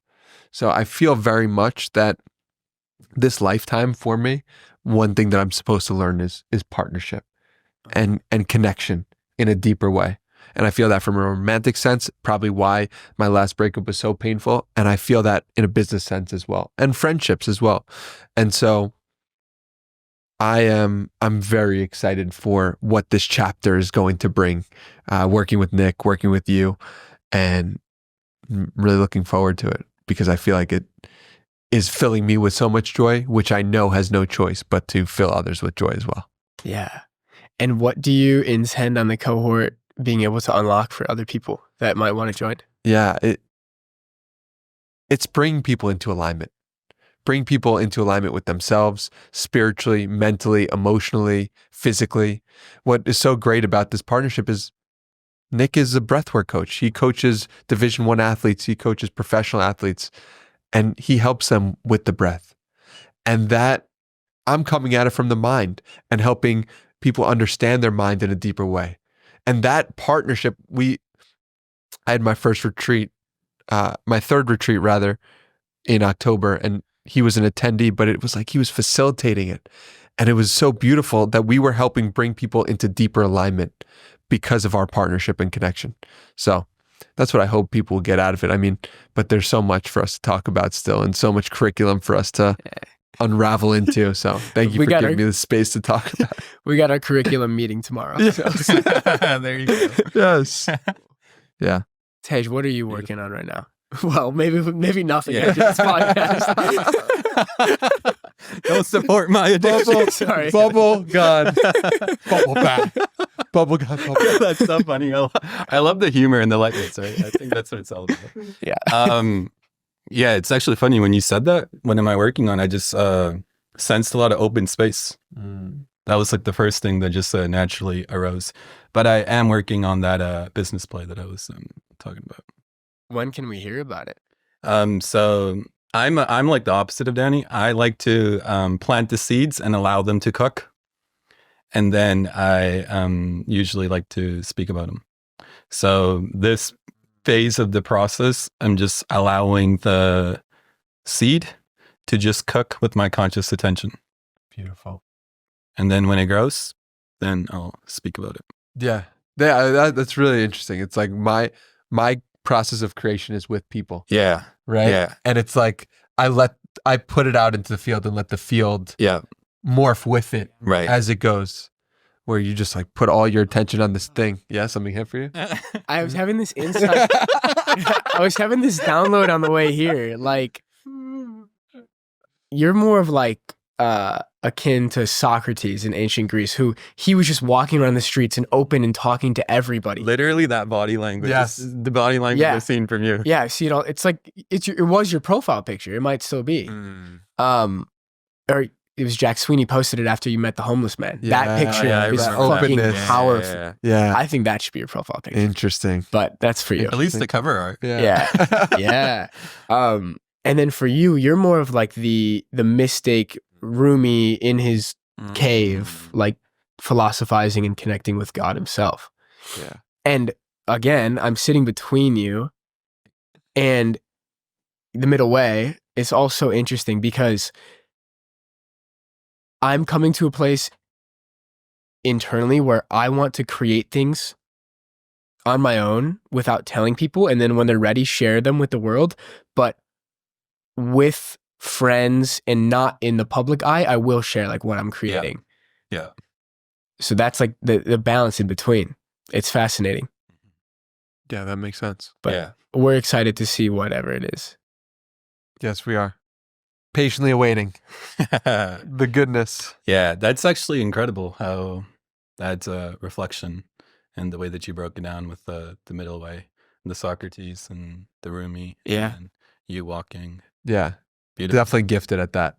At seeing how someone is appearing or what you're noticing them and then you're bringing it into something deeper and more profound, like another layer. Yeah. You're very good at that. Thank you. Yeah. It's so fun.